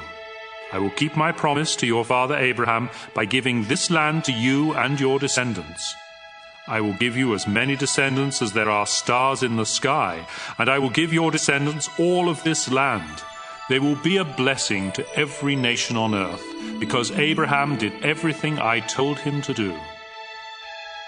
Isaac moved to Gerar with his beautiful wife Rebekah. He was afraid that someone might kill him to get her, so he told everyone that Rebekah was his sister. After Isaac had been there a long time, King Abimelech looked out a window and saw Isaac hugging and kissing Rebekah. Abimelech called him in and said, Rebekah must be your wife. Why did you say she is your sister? Because I thought someone would kill me, Isaac answered. Don't you know what you've done? Abimelech exclaimed. If someone had slept with her, you would have made our whole nation guilty. Then Abimelech warned his people that anyone who even touched Isaac or Rebekah would be put to death. Isaac planted grain and had a good harvest that same year. The Lord blessed him, and Isaac was so successful that he became very rich. In fact, the Philistines were jealous of the large number of sheep, goats, and slaves that Isaac owned, and they stopped up the wells that Abraham's servants had dug before his death. Finally, Abimelech said, Isaac, I want you to leave our country. You have become too powerful to stay here. Isaac left and settled in Gerar Valley, where he cleaned out those wells that the Philistines had stopped up. Isaac also gave each of the wells the same name that Abraham had given to them. While his servants were digging in the valley, they found a spring-fed well. But the shepherds of Gerar Valley quarreled with Isaac's shepherds and claimed the water belonged to them. So the well was named Quarrel, because they had quarreled with Isaac. Isaac's servants dug another well, and the shepherds also quarreled about it. So that well was named Jealous. Finally, they dug one more well. There was no quarreling this time, and the well was named Lots of Room, because the Lord had given them room and would make them very successful. Isaac went on to Beersheba, where the Lord appeared to him that night, and told him, Don't be afraid. I am the God who was worshipped by your father Abraham, my servant. I will be with you and bless you, and because of Abraham, I will give you many descendants. Isaac built an altar there and worshipped the Lord. Then he set up camp, and his servant started digging a well. Meanwhile, Abimelech had left Gerar and was taking his advisor Ahazath and his army commander Phicol to see Isaac. When they arrived, Isaac asked, Why are you here? Didn't you send me away because you hated me? They answered, We now know for certain that the Lord is with you, and we have decided there needs to be a peace treaty between you and us. So let us make a solemn agreement not to harm each other. Remember, we have never hurt you, and when we sent you away, we let you go in peace. The Lord has truly blessed you." Isaac gave a big feast for them, and everyone ate and drank. Early the next morning, Isaac and the others made a solemn agreement. Then he let them go in peace. Later that same day, Isaac's servants came and said, "We've struck water." So Isaac named the well Shibah, and the town is still called Beersheba. When Esau was 40, he married Judith, the daughter of Beeri the Hittite, and Basemath, the daughter of Elon the Hittite. But these two women brought a lot of grief to his parents, Isaac and Rebekah. Genesis 27. After Isaac had become old and almost blind, he called in his firstborn son Esau, who asked him, "Father, what can I do for you?" Isaac replied, "I am old and might die at any time. So take your bow and arrows, then go out in the fields and kill a wild animal. Cook some of that tasty food that I love so much and bring it to me. I want to eat it once more and give you my blessing before I die." Rebekah had been listening, and as soon as Esau left to go hunting, she said to Jacob, "I heard your father tell Esau to kill a wild animal and cook some tasty food for your father before he dies. Your father said this because he wants to bless your brother with the Lord as his witness. Now, my son, listen carefully to what I want you to do. Go and kill 2 of your best young goats and bring them to me. I'll cook the tasty food that your father loves so much. Then you can take it to him, so he can eat it and give you his blessing before he dies." My brother Esau is a hairy man. Jacob reminded her, "And I am not. If my father touches me and realizes I am trying to trick him, he will put a curse on me instead of giving me a blessing."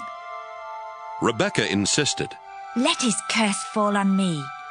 Just do what I say and bring me the meat." So Jacob brought the meat to his mother, and she cooked the tasty food that his father liked. Then she took Esau's best clothes and put them on Jacob. She also covered the smooth part of his hands and neck with goatskins, and gave him some bread and the tasty food she had cooked. Jacob went to his father and said, "Father, here I am." "Which one of my sons are you?" his father asked. Jacob replied, "I am Esau, your firstborn, and I have done what you told me. Please sit up and eat the meat I have brought. Then you can give me your blessing." Isaac asked, "My son, how did you find an animal so quickly?" The Lord your God was kind to me," Jacob answered. "My son," Isaac said, "come closer where I can touch you and find out if you really are Esau." Jacob went closer. His father touched him and said, "You sound like Jacob, but your hands feel hairy like Esau's." And so Isaac blessed Jacob, thinking he was Esau. Isaac asked, "Are you really my son Esau?" "Yes, I am," Jacob answered. So Isaac told him, "Serve me the wild meat, and I can give you my blessing." Jacob gave him some meat, and he ate it. He also gave him some wine, and he drank it. Then Isaac said, "Son, come over here and kiss me." While Jacob was kissing him, Isaac caught the smell of his clothes and said, "The smell of my son is like a field the Lord has blessed. God will bless you, my son, with dew from heaven and with fertile fields, rich with grain and grapes. Nations will be your servants and bow down to you. You will rule over your brothers, and they will kneel at your feet. Anyone who curses you will be cursed, Anyone who blesses you will be blessed. Right after Isaac had given Jacob his blessing and Jacob had gone, Esau came back from hunting. He cooked the tasty food, brought it to his father, and said, "Father, please sit up and eat the meat I brought you, so you can give me your blessing." "Who are you?" Isaac asked. "I am Esau, your firstborn son." Isaac started trembling and said, "Then who brought me some wild meat right before you came in? I ate it and gave him a blessing that cannot be taken back." Esau cried loudly and begged, "Father, give me a blessing too." Isaac answered, "Your brother tricked me and stole your blessing." Esau replied, "My brother deserves the name Jacob, because he has already cheated me twice. The first time he cheated me out of my rights as the firstborn son, and now he has cheated me out of my blessing." Then Esau asked his father, "Don't you still have any blessing left for me?" "My son," Isaac answered, "I have made Jacob the ruler over you and your brothers, and all of you will be his servants. I have also promised him all the grain and grapes that he needs. There's nothing left that I can do for you." "Father," Esau asked, "don't you have more than one blessing? You can surely give me a blessing too." Then Esau started crying again. So his father said, "Your home will be far from that fertile land where dew comes down from the heavens. You will live by the power of your sword and be your brother's slave. But when you decide to be free, you will break loose." Esau hated his brother Jacob because he had stolen the blessing that was supposed to be his. So he said to himself, "Just as soon as my father dies, I'll kill Jacob." When Rebekah found out what Esau planned to do, she sent for Jacob and told him, "Son, your brother Esau is just waiting for the time when he can kill you. Now listen carefully and do what I say. Go to the home of my brother Laban in Haran and stay with him for a while. When Esau stops being angry and forgets what you have done to him, I'll send for you to come home. Why should I lose both of my sons on the same day?" Rebekah later told Isaac, "Those Hittite wives of Esau are making my life miserable. If Jacob marries a Hittite woman, I'd be better off dead." Genesis 28. Isaac called in Jacob, then gave him a blessing and said, "Don't marry any of those Canaanite women. Go at once to your mother's father Bethuel in northern Syria, and choose a wife from one of the daughters of Laban, your mother's brother. I pray that God all-powerful will bless you with many descendants and let you become a great nation. May he bless you with the land he gave Abraham, so that you will take over this land where we now live as foreigners." Isaac then sent Jacob to stay with Rebekah's brother Laban, the son of Bethuel the Aramean. Esau found out that his father Isaac had blessed Jacob and had warned him not to marry any of the Canaanite women. He also learned that Jacob had been sent to find a wife in northern Syria and that he had obeyed his father and mother. Esau already had several wives, but he realized at last how much his father hated the Canaanite women. So he married Ishmael's daughter Mahalath, who was the sister of Nebaioth and the granddaughter of Abraham. Jacob left the town of Beersheba and started out for Haran. At sunset he stopped for the night and went to sleep, resting his head on a large rock. In a dream, he saw a ladder that reached from earth to heaven, and God's angels were going up and down on it. The Lord was standing beside the ladder and said, "I am the Lord God who was worshipped by Abraham and Isaac. I will give to you and your family the land on which you are now sleeping. Your descendants will spread over the earth in all directions and will become as numerous as the specks of dust. Your family will be a blessing to all people. Wherever you go, I will watch over you. Then later I will bring you back to this land. I won't leave you. I will do all I have promised." Jacob woke up suddenly and thought, "The Lord is in this place, and I didn't even know it." Then Jacob became frightened and said, "This is a fearsome place. It must be the house of God and the ladder to heaven." When Jacob got up early the next morning, he took the rock that he had used for a pillow and stood it up for a place of worship. Then he poured olive oil on the rock to dedicate it to God, and he named the place Bethel. Before that it had been named Luz. Jacob solemnly promised God, "If you go with me and watch over me as I travel, and if you give me food and clothes and bring me safely home again, you will be my God. This rock will be your house, and I will give back to you 1/10 of everything you give me." Genesis 29. As Jacob continued on his way to the east, he looked out in a field and saw a well where shepherds took their sheep for water. 3 flocks of sheep were lying around the well, which was covered with a large rock. Shepherds would roll the rock away when all their sheep had gathered there. Then, after the sheep had been watered, the shepherds would roll the rock back over the mouth of the well. Jacob asked the shepherds, "Where are you from?" "We're from Haran," they answered. Then he asked, "Do you know Nahor's grandson, Laban?" "Yes, we do." They replied. "How is he?" Jacob asked. "He's fine." They answered. "And here comes his daughter Rachel with the sheep." Jacob told them, "Look, the sun is still high up in the sky, and it's too early to bring in the rest of the flocks. Water your sheep and take them back to the pasture." But they replied, "We can't do that until they all get here and the rock has been rolled away from the well." While Jacob was still talking with the men, his cousin Rachel came up with her father's sheep. When Jacob saw her and his uncle's sheep, he rolled the rock away and watered the sheep. He then kissed Rachel and started crying because he was so happy.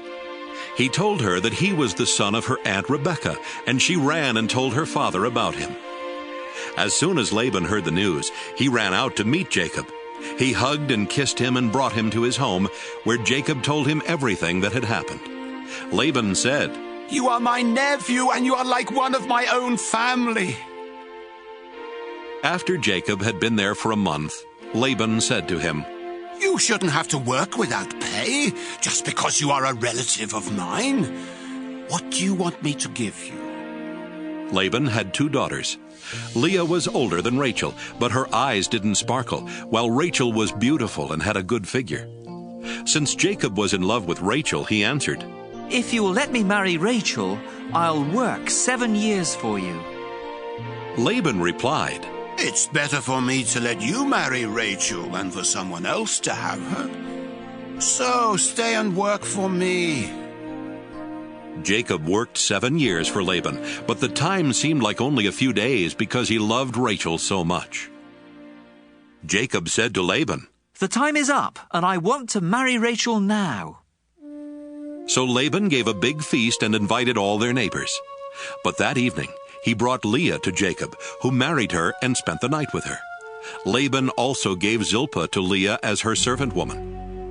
The next morning, Jacob found out that he had married Leah, and he asked Laban, "Why did you do this to me? Didn't I work to get Rachel? Why did you trick me?" Laban replied, "In our country, the older daughter must get married first. After you spend this week with Leah, you may also marry Rachel. But you will have to work for me another 7 years." At the end of the week of celebration, Laban let Jacob marry Rachel, and he gave her his servant woman Bilhah. Jacob loved Rachel more than he did Leah, but he had to work another 7 years for Laban. The Lord knew that Jacob loved Rachel more than he did Leah, and so he gave children to Leah, but not to Rachel. Leah gave birth to a son and named him Reuben, because she said, "The Lord has taken away my sorrow. Now my husband will love me more than he does Rachel." She had a second son, and named him Simeon, because she said, The Lord has heard that my husband doesn't love me. When Leah's third son was born, she said, Now my husband will hold me close. So this son was named Levi. She had one more son and named him Judah, because she said, I'll praise the Lord. Genesis 30. Rachel was very jealous of Leah for having children, and she said to Jacob, I'll die if you don't give me some children. But Jacob became upset with Rachel and answered, Don't blame me. I'm not God. Here, take my servant Bilhah. Rachel told him. Have children by her, and I'll let them be born on my knees, to show that they are mine. Then Rachel let Jacob marry Bilhah, and they had a son.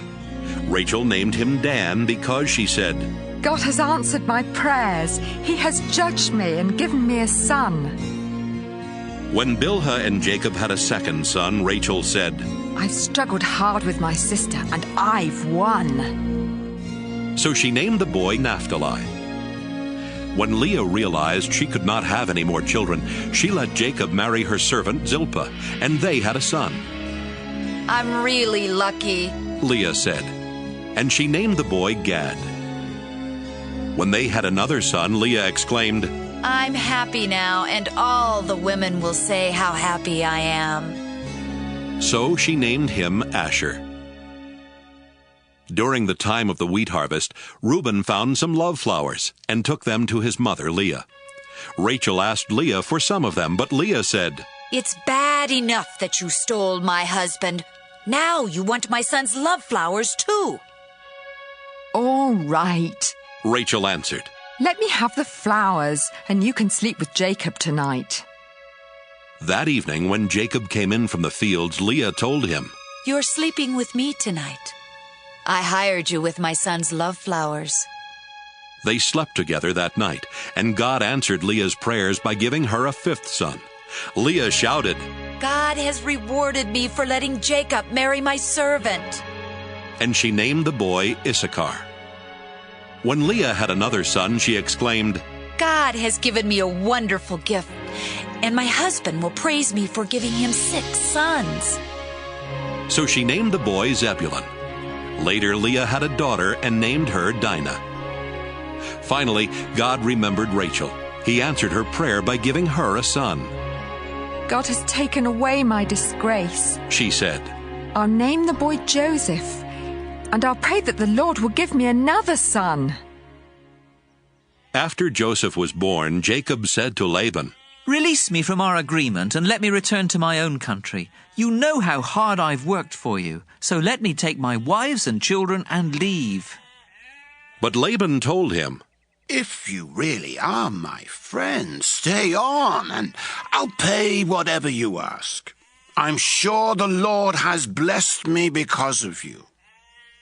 Jacob answered, You've seen how hard I've worked for you, and you know how your flocks and herds have grown under my care. You didn't have much before I came, but the Lord has blessed everything I have ever done for you. Now it's time for me to start looking out for my own family. How much do you want me to pay you? Laban asked.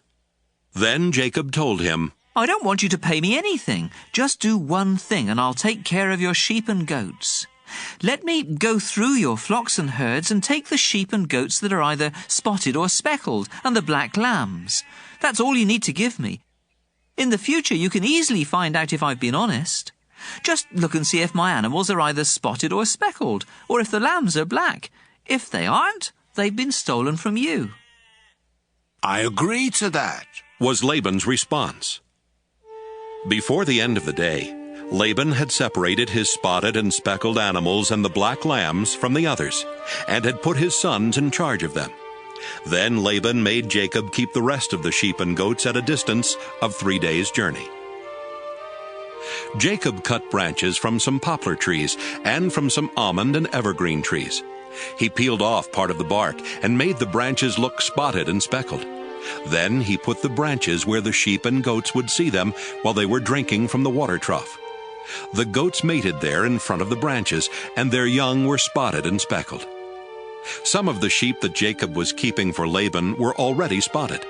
And when the others were ready to mate, he made sure that they faced in the direction of the spotted and black ones. In this way, Jacob built up a flock of sheep for himself and did not put them with the other sheep. When the stronger sheep were mating near the drinking place, Jacob made sure that the spotted branches were there. But he would not put out the branches when the weaker animals were mating. So Jacob got all of the healthy animals, and Laban got what was left. Jacob soon became rich and successful. He owned many sheep, goats, camels, and donkeys, as well as a lot of slaves. Genesis 31. Jacob heard that Laban's sons were complaining. Jacob is now a rich man, and he got everything he owns from our father. Jacob also noticed that Laban was not as friendly as he had been before. One day the Lord said, Jacob, go back to your relatives in the land of your ancestors, and I will bless you. Jacob sent for Rachel and Leah to meet him in the field where he kept his sheep, and he told them, Your father isn't as friendly with me as he used to be, but the God my ancestors worshipped has been on my side. You know that I have worked hard for your father, and that he keeps cheating me by changing my wages time after time. But God has protected me. When your father said the speckled sheep would be my wages, all of them were speckled. And when he said the spotted ones would be mine, all of them were spotted. That's how God has taken sheep and goats from your father and given them to me. Once, when the flocks were mating, I dreamt that all the rams were either spotted or speckled. Then God's angel called me by name.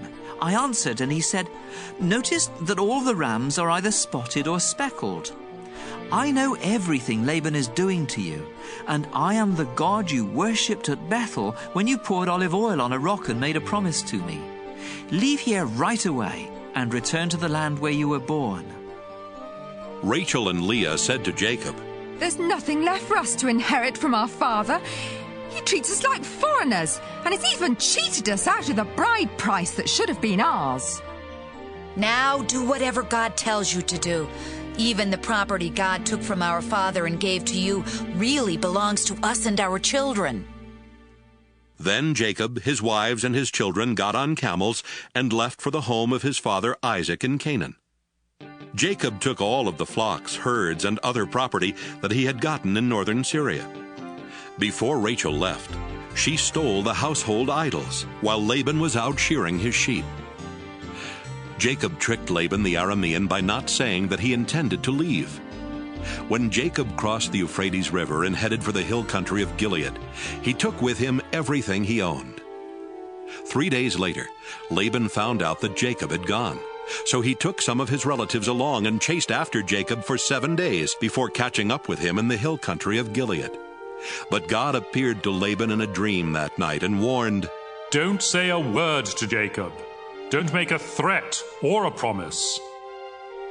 Jacob had set up camp in the hill country of Gilead when Laban and his relatives came and set up camp in another part of the hill country. Laban went to Jacob and said, Look, what have you done? You've tricked me and run off with my daughters like a kidnapper. Why did you sneak away without telling me? I would have given you a going-away party with singing and with music on tambourines and harps. You didn't even give me a chance to kiss my own grandchildren and daughters goodbye. That was really foolish. I could easily hurt you, but the God your father worshipped has warned me not to make any threats or promises. I can understand why you were eager to return to your father, but why did you have to steal my idols? Jacob answered, I left secretly because I was afraid you would take your daughters from me by force. If you find that any one of us has taken your idols, I'll have that person killed. Let your relatives be witnesses. Show me what belongs to you and you can take it back.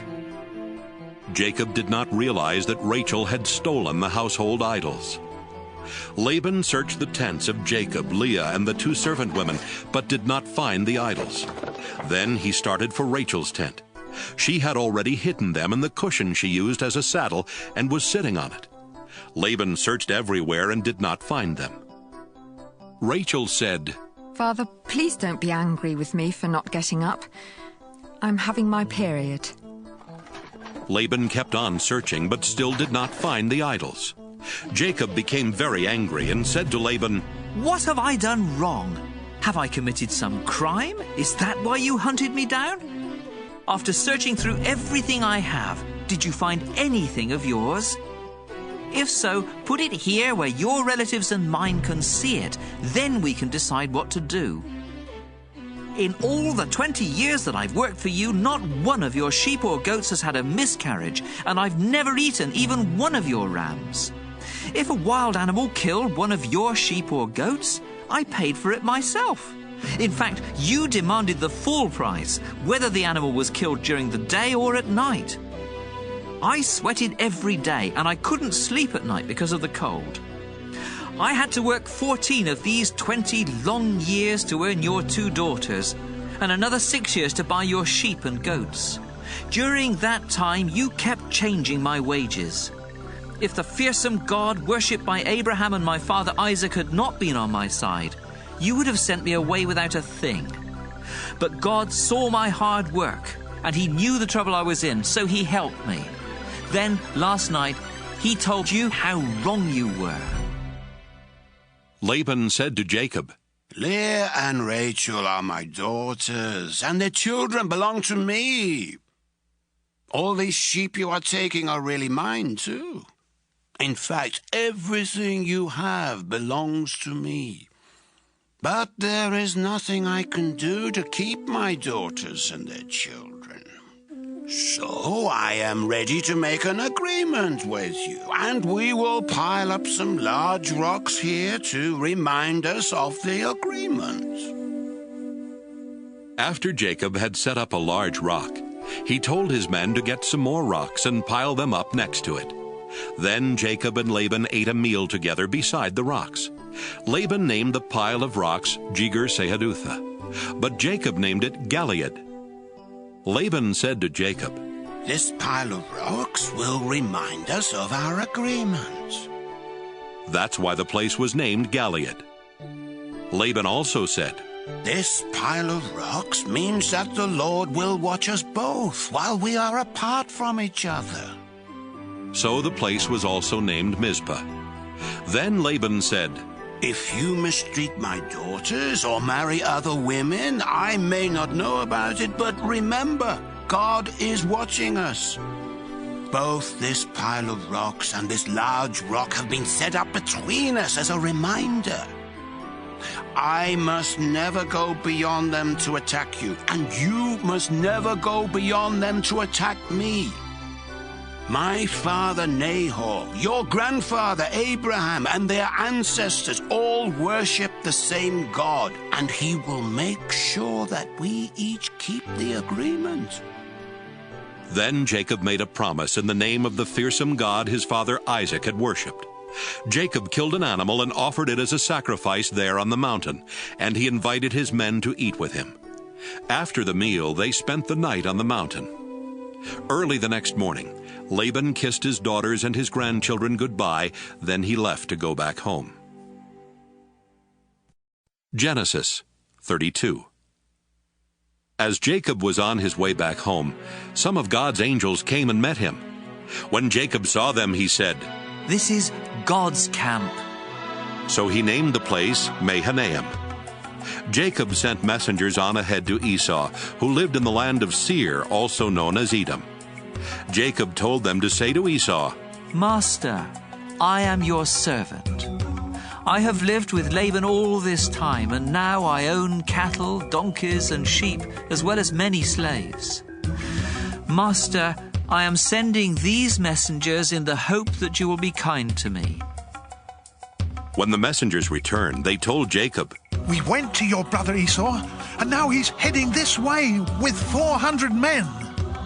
Jacob was so frightened that he divided his people, sheep, cattle, and camels into 2 groups. He thought, "If Esau attacks one group, perhaps the other can escape." Then Jacob prayed, "You, Lord, are the God who was worshipped by my grandfather Abraham and by my father Isaac. You told me to return home to my family, and you promised to be with me and make me successful. I don't deserve all the good things you have done for me, your servant. When I first crossed the Jordan, I had only my walking stick, but now I have 2 large groups of people and animals.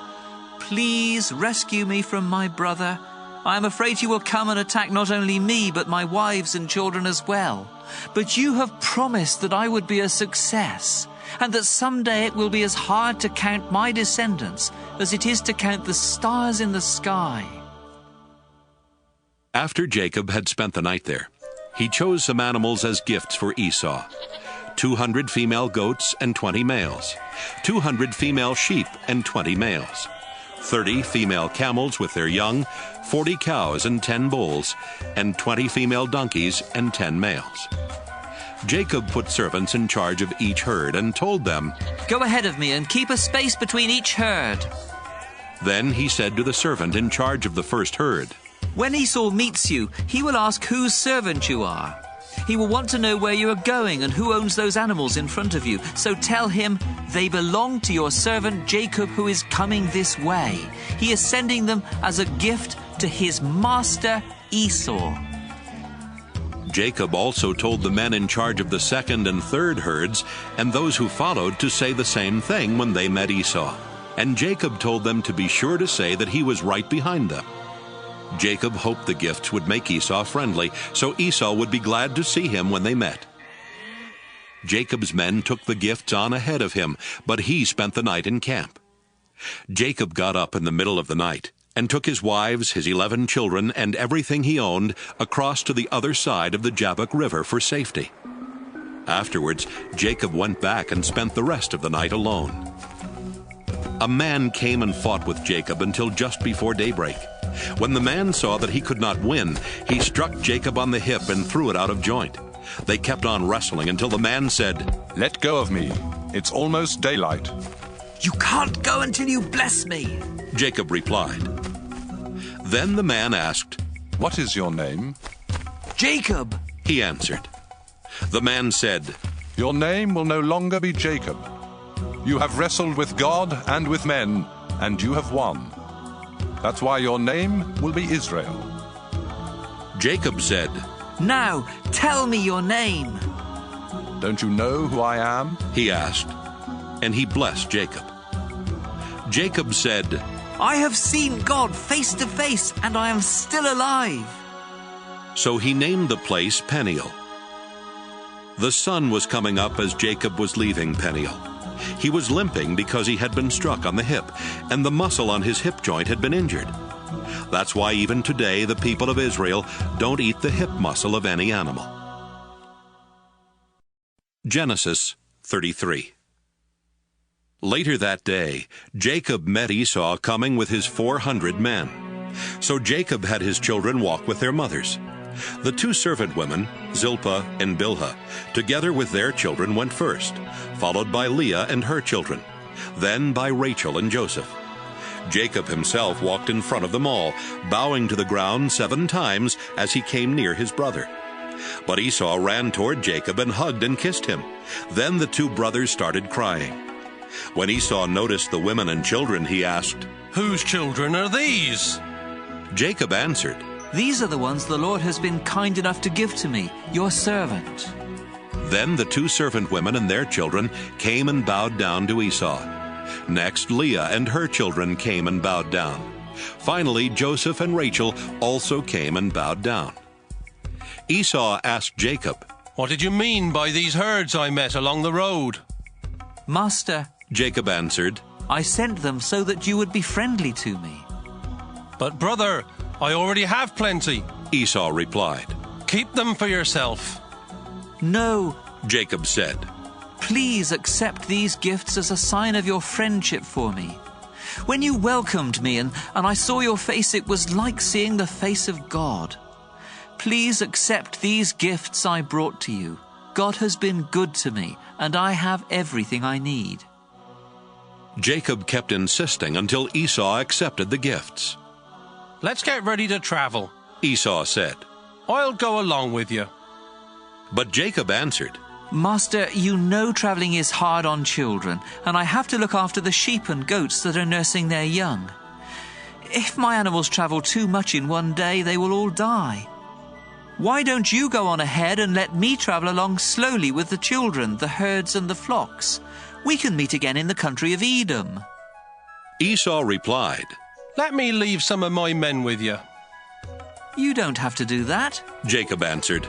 "I am happy simply knowing that you are friendly to me." So Esau left for Edom.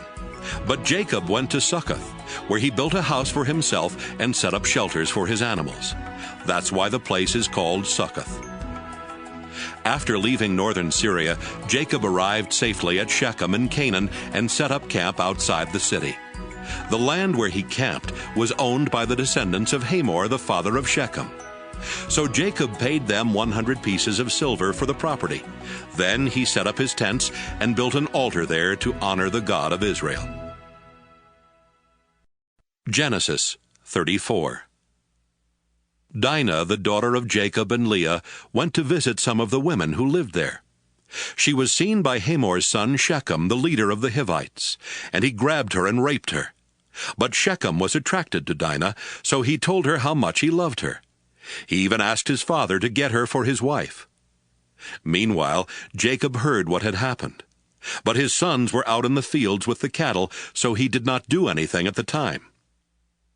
Hamor arrived at Jacob's home just as Jacob's sons were coming in from work. When they learned that their sister had been raped, they became furiously angry. Nothing is more disgraceful than rape, and it should not be tolerated in Israel. Hamor said to Jacob and his sons, "My son Shechem really loves Dinah. Please, let him marry her. Why don't you start letting your families marry into our families, and ours marry into yours? You can share this land with us. Move freely about until you find the property you want. Then buy it and settle down here." Shechem added, "Do this favor for me, and I'll give whatever you want.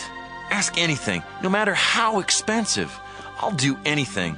Just let me marry Dinah." Jacob's sons wanted to get even with Shechem and his father because of what had happened to their sister. So they tricked them by saying, "You're not circumcised. It would be a disgrace for us to let you marry Dinah now. But we will let you marry her if you and the other men in your tribe get circumcised. Then your families can marry into ours, and ours can marry into yours, and we can live together like one nation. But if you don't agree to get circumcised, we'll take Dinah and leave this place." Hamor and Shechem liked what was said. Shechem was the most respected person in his family, and he was so in love with Dinah that he hurried off to get everything done. The two men met with the other leaders of their city and told them, "These people really are friendly. Why not let them move freely about until they find the property they want? There's enough land here for them and for us. Then our families can marry into theirs, and theirs can marry into ours." We have to do only one thing before they'll agree to stay here and become one nation with us. Our men will have to be circumcised like their men. Just think, we'll get their property as well as their flocks and herds. All we have to do is to agree, and they'll live here with us. Every grown man followed this advice and got circumcised. 3 days later, the men who had been circumcised were still weak from pain. So Simeon and Levi, 2 of Dinah's brothers, attacked with their swords and killed every man in town, including Hamor and Shechem. Then they took Dinah and left. Jacob's other sons came and took everything they wanted. All this was done because of the horrible thing that had happened to their sister. They took sheep, goats, donkeys, and everything else that was in the town or the fields. After taking everything of value from the houses, they dragged away the wives and children of their victims. Jacob said to Simeon and Levi, "Look what you've done. Now I'm in real trouble with the Canaanites and Perizzites who live around here. There aren't many of us, and if they attack, they'll kill everyone in my household." They answered, "Was it right to let our own sister be treated that way?" Genesis 35. God told Jacob, "Return to Bethel, where I appeared to you when you were running from your brother Esau. Make your home there and build an altar for me." Jacob said to his family and to everyone else who was traveling with him, Get rid of your foreign gods. Then make yourselves acceptable to worship God and put on clean clothes. Afterwards, we'll go to Bethel. I will build an altar there for God who answered my prayers when I was in trouble and who has always been at my side." So everyone gave Jacob their idols and their earrings, and he buried them under the oak tree near Shechem.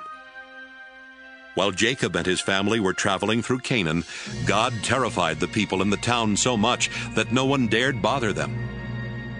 Finally, they reached Bethel, also known as Luz. Jacob built an altar there and called it God of Bethel, because that was the place where God had appeared to him when he was running from Esau. While they were there, Rebekah's personal servant Deborah died.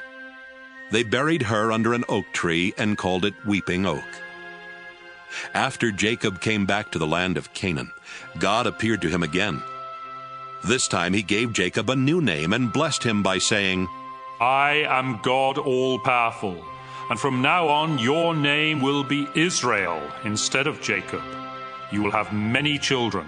Your descendants will become nations, and some of the men in your family will even be kings.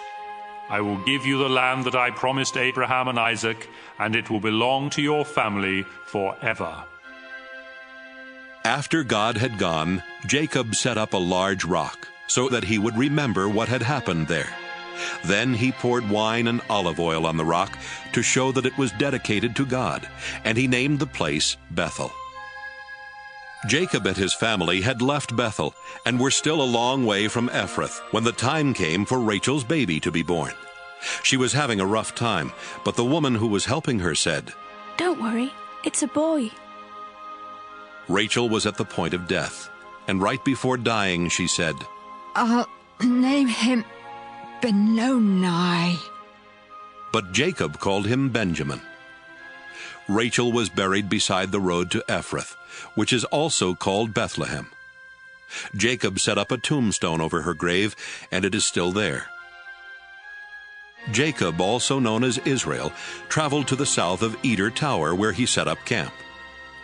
During their time there, Jacob's oldest son Reuben slept with Bilhah, who was one of Jacob's other wives, and Jacob found out about it. Jacob had 12 sons while living in northern Syria.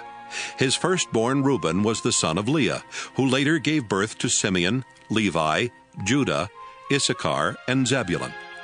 Leah's servant Zilpah had 2 sons, Gad and Asher. Jacob and his wife Rachel had Joseph and Benjamin.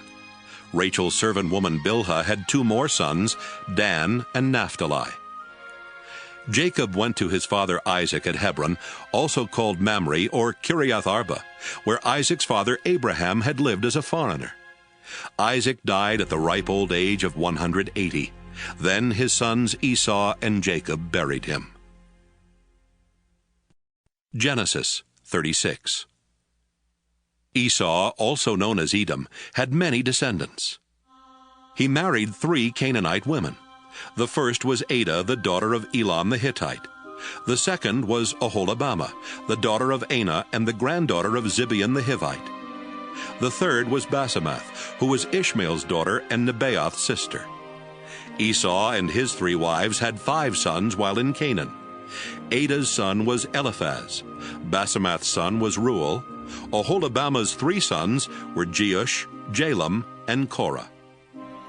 Esau took his children and wives, his relatives and servants, his animals and possessions he had gotten while in Canaan, and moved far from Jacob.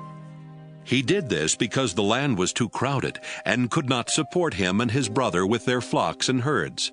That's why Esau made his home in the hill country of Seir. Esau lived in the hill country of Seir and was the ancestor of the Edomites. Esau had 3 wives, Adah, Basemath, and Oholibamah. Here is a list of his descendants. Esau and Adah had a son named Eliphaz, whose sons were Teman, Omar, Zepho, Gatam, and Kenaz. Timnah was the other wife of Esau's son Eliphaz, and she had a son named Amalek.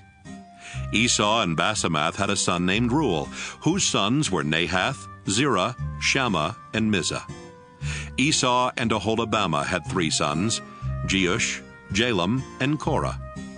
Esau and Ada's oldest son was Eliphaz, and the clans that descended from him were Teman, Omar, Zepho, Kenaz, Korah, Gatam, and Amalek. These and Esau's other descendants lived in the land of Edom. The clans that descended from Esau and Basemath's son Reuel were Nahath, Zerah, Shammah, and Mizah. The clans that descended from Esau and Aholibamah, the daughter of Anah, were Jeush, Jalam, and Korah. All of these clans descended from Esau, who was known as Edom. Seir was from the Horite tribe that lived in Edom before the time of Esau. The clans that had descended from him were Lotan, Shobal, Zibeon, Anah, Dishon, Ezer, and Dishan. Lotan's sons were Horai and Heman. His sister was Timnah.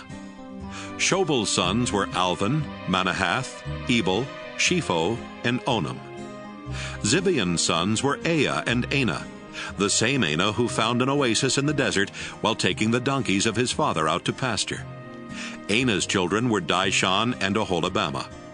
Dishon's sons were Hemdan, Eshban, Ithran, and Kiran. Ezer's sons were Bilhan, Zeavan, and Achan. Dishan's sons were Uz and Aaron. The clans of the Horites were Lotan, Shobal, Zibeon, Anah, Dishon, Ezer, and Dishan, and they lived in the land of Seir. Before there were kings in Israel, the following kings ruled Edom one after another: Bela, son of Beor, from Dinhabah; Jobab, son of Zerah, from Basra; Husham, from the land of Teman; Hadad, son of Bedad, from Avith. Bedad had defeated the Midianites in Moab; Samlah, from Masrekah; Shaul, from the city of Rehoboth on the Euphrates River; Baal-Hanan, son of Akbor; Hadar, from the city of Pau. His wife Mehetabel was the daughter of Matred and the granddaughter of Mezahab. The clans that descended from Esau took their names from their families and the places where they lived.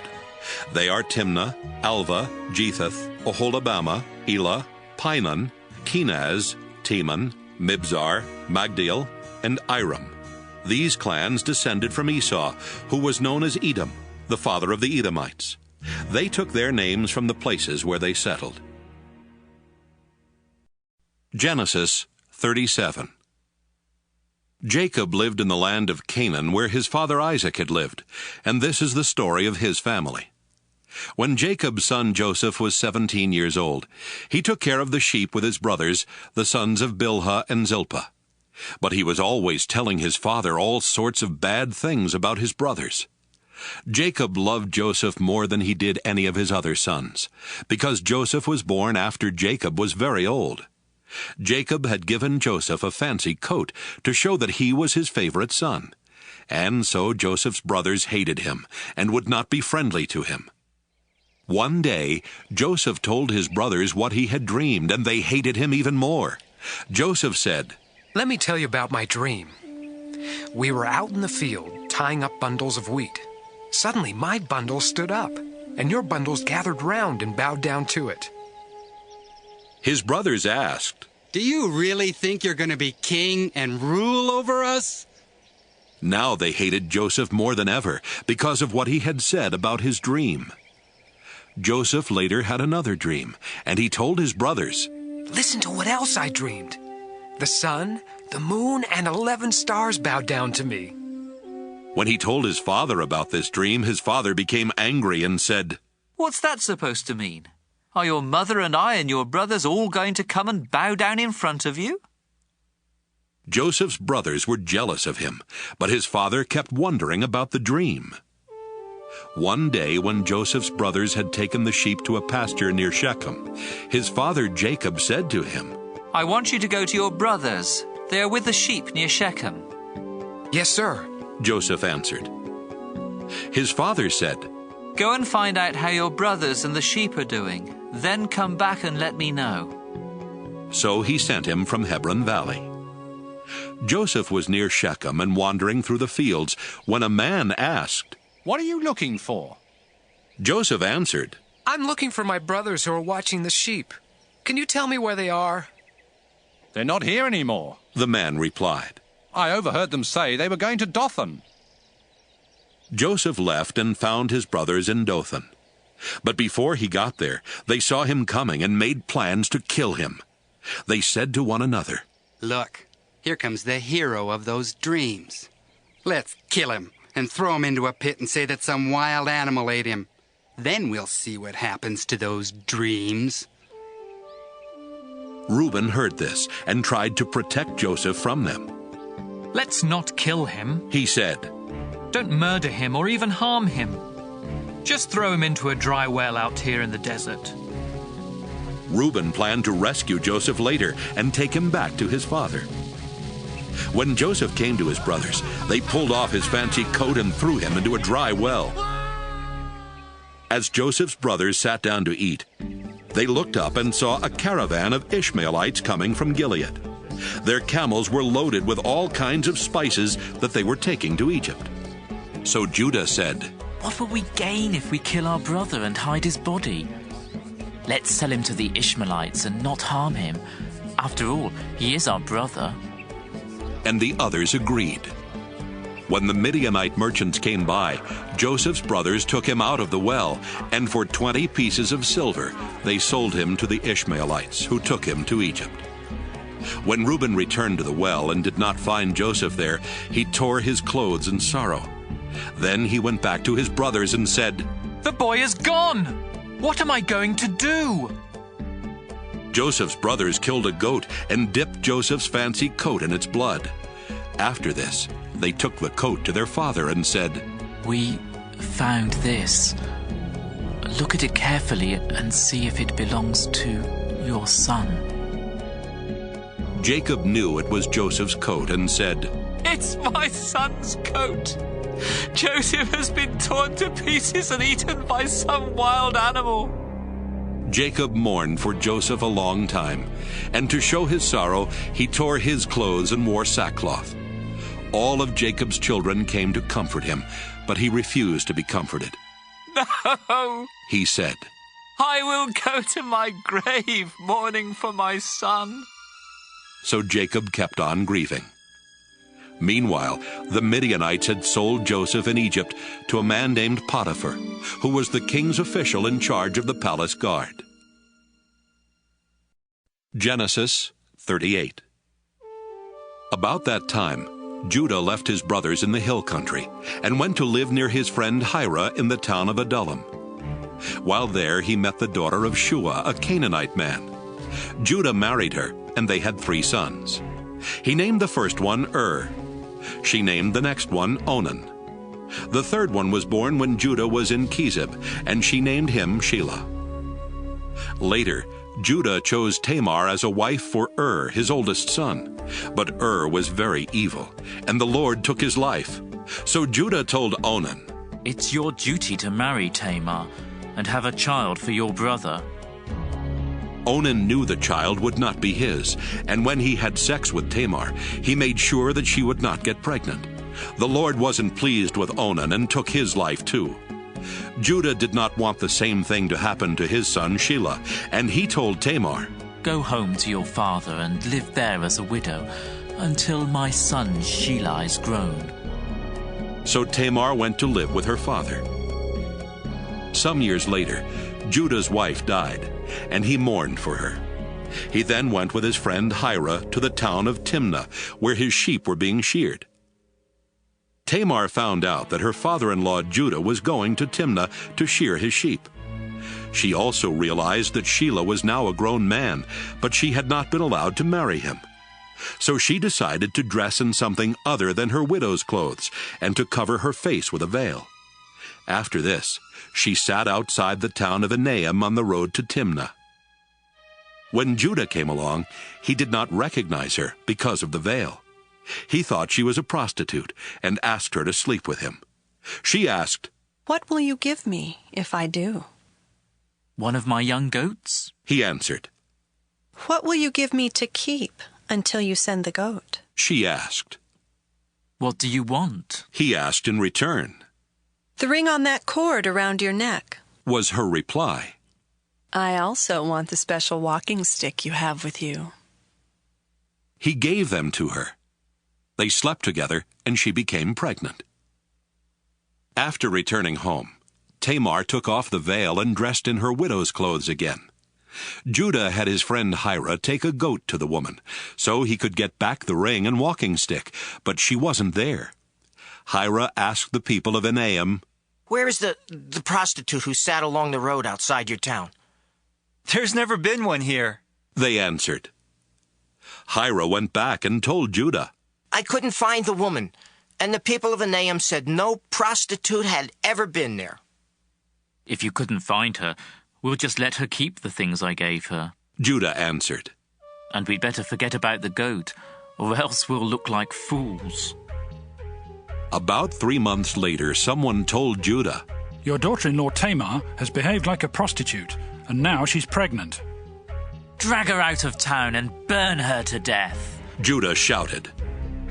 As Tamar was being dragged off, she sent someone to tell her father-in-law, "The man who gave me this ring, this cord, and this walking stick is the one who got me pregnant." "Those are mine," Judah admitted. "She's a better person than I am, because I broke my promise to let her marry my son Shelah." After this, Judah never slept with her again. Tamar later gave birth to twins, but before either of them was born, one of them stuck a hand out of her womb. The woman who was helping tied a red thread around the baby's hand and explained, "This one came out first." Right away, his hand went back in, and the other child was born first. The woman then said, "What an opening you've made for yourself." So they named the baby Perez. When the brother with the red thread came out, they named him Zerah. Genesis 39. The Ishmaelites took Joseph to Egypt and sold him to Potiphar, the king's official in charge of the palace guard. So Joseph lived in the home of Potiphar, his Egyptian owner. Soon Potiphar realized that the Lord was helping Joseph to be successful in whatever he did. Potiphar liked Joseph and made him his personal assistant, putting him in charge of his house and all of his property. Because of Joseph, the Lord began to bless Potiphar's family and fields. Potiphar left everything up to Joseph, and with Joseph there, the only decision he had to make was what he wanted to eat. Joseph was well-built and handsome, and Potiphar's wife soon noticed him. She asked him to make love to her, but he refused and said, "My master isn't worried about anything in his house because he has placed me in charge of everything he owns. No one in my master's house is more important than I am. The only thing he hasn't given me is you, and that's because you are his wife. I won't sin against God by doing such a terrible thing as this." She kept begging Joseph day after day, but he refused to do what she wanted or even to go near her. One day, Joseph went to Potiphar's house to do his work, and none of the other servants were there. Potiphar's wife grabbed hold of his coat and said, "Make love to me." Joseph ran out of the house, leaving her hanging onto his coat. When this happened, she called in her servants and said, "Look, this Hebrew has come just to make fools of us. He tried to rape me, but I screamed for help, and when he heard me scream, he ran out of the house, leaving his coat with me." Potiphar's wife kept Joseph's coat until her husband came home. Then she said, "That Hebrew slave of yours tried to rape me, but when I screamed for help, he left his coat and ran out of the house." Potiphar became very angry and threw Joseph in the same prison where the king's prisoners were kept. While Joseph was in prison, the Lord helped him and was good to him. He even made the jailer like Joseph so much that he put him in charge of the other prisoners and of everything that was done in the jail. The jailer did not worry about anything because the Lord was with Joseph and made him successful in all that he did. Genesis 40. While Joseph was in prison, both the king's personal servant and his chief cook made the king angry, so he had them thrown into the same prison with Joseph. They spent a long time in prison, and Potiphar, the official in charge of the palace guard, made Joseph their servant. One night, each of the two men had a dream, but their dreams had different meanings. The next morning, when Joseph went to see the men, he could tell they were upset, and he asked, "Why are you so worried today?" "We each had a dream last night," They answered. And there's no one to tell us what they mean. Joseph replied, Doesn't God know the meaning of dreams? Now, tell me what you dreamed. The king's personal servant told Joseph, In my dream, I saw a vine with 3 branches. As soon as it budded, it blossomed, and its grapes became ripe. I held the king's cup and squeezed the grapes into it. Then I gave the cup to the king. Joseph said, This is the meaning of your dream. The 3 branches stand for 3 days, and in 3 days the king will pardon you. He will make you his personal servant again, and you will serve him his wine just as you used to do. But when these good things happen, please don't forget to tell the king about me so I can get out of this place. I was kidnapped from the land of the Hebrews, and here in Egypt I haven't done anything to deserve being thrown in jail. When the chief cook saw that Joseph had given a good meaning to the dream, he told Joseph, I also had a dream. In it, I was carrying 3 bread baskets stacked on top of my head. The top basket was full of all kinds of baked things for the king, but birds were eating them. Joseph said, This is the meaning of your dream. The 3 baskets are 3 days, and in 3 days the king will cut off your head. He will hang your body on a pole, and birds will come and peck at it. 3 days later, while the king was celebrating his birthday with a dinner for his officials, he sent for his personal servant and the chief cook. He put the personal servant back in his old job and had the cook put to death. Everything happened just as Joseph had said it would, but the king's personal servant completely forgot about Joseph. Genesis 41. 2 years later, the king of Egypt dreamed he was standing beside the Nile River. Suddenly, 7 fat, healthy cows came up from the river and started eating grass along the bank. Then 7 ugly, skinny cows came up out of the river and ate the fat, healthy cows. When this happened, the king woke up. The king went back to sleep and had another dream. This time, 7 full heads of grain were growing on a single stalk. Later, 7 other heads of grain appeared, but they were thin and scorched by the east wind.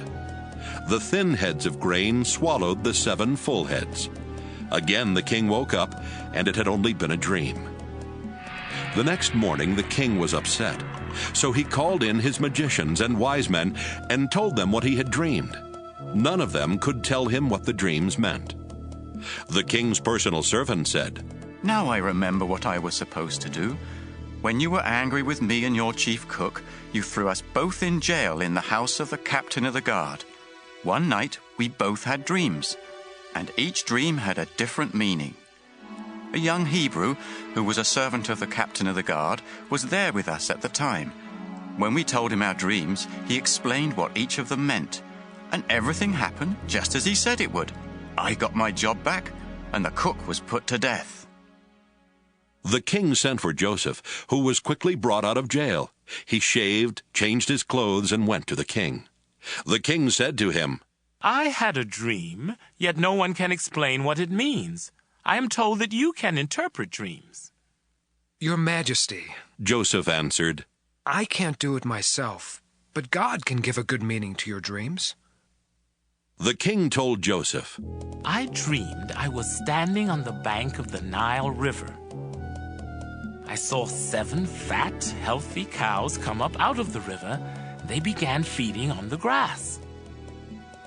Next, 7 skinny, bony cows came up out of the river.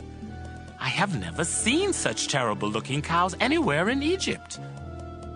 The skinny cows ate the fat ones, but you couldn't tell it because these skinny cows were just as skinny as they were before.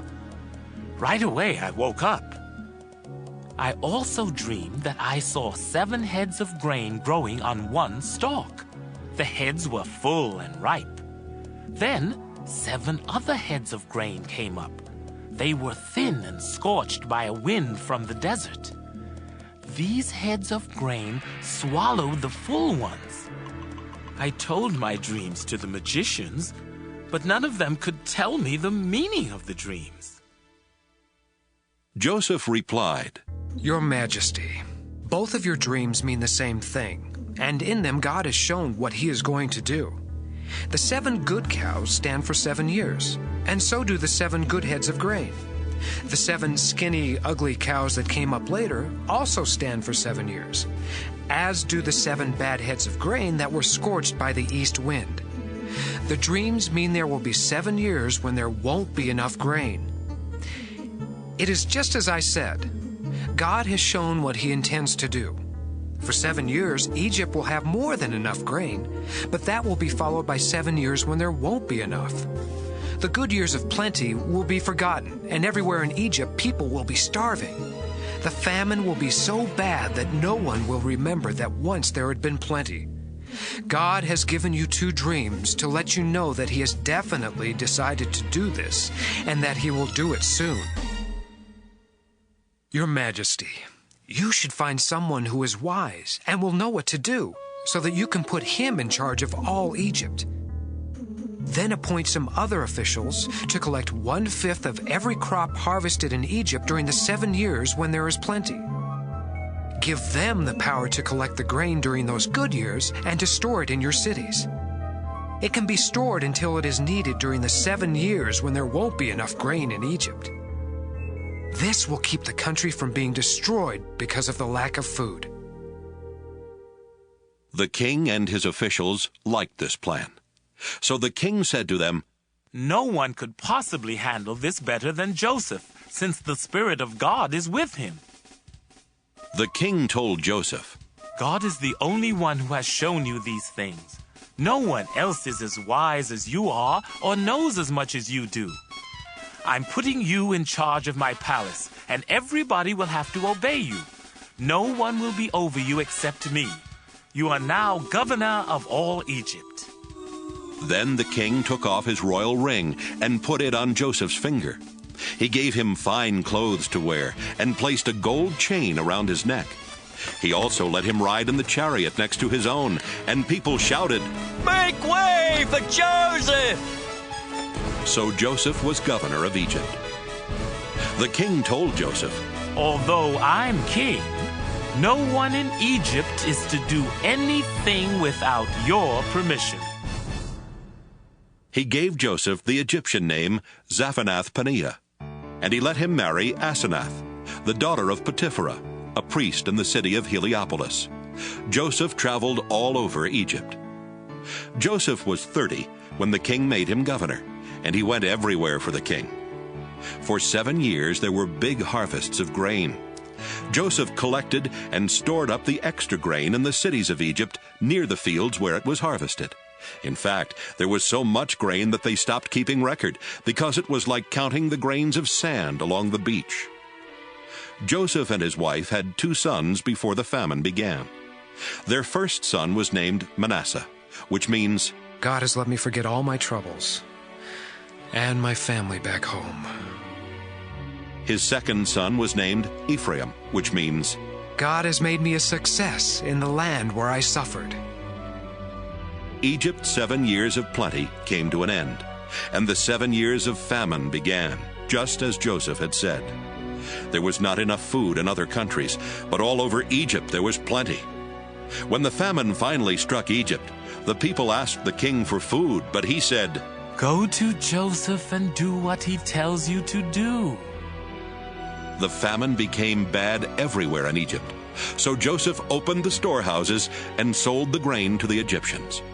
People from all over the world came to Egypt because the famine was severe in their countries.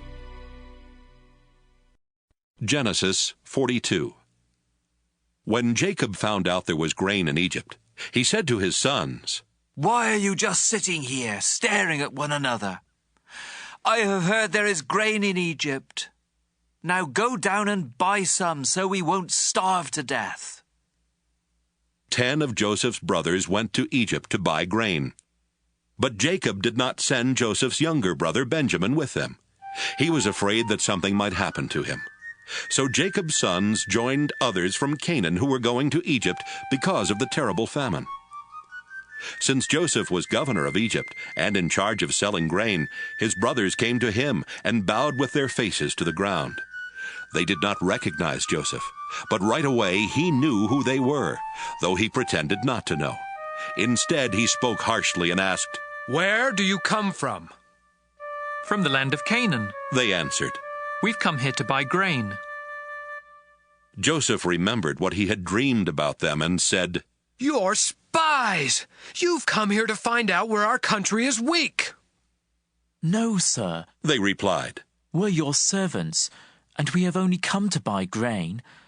We're honest men, and we come from the same family. We're not spies." "That isn't so," Joseph insisted. "You've come here to find out where our country is weak."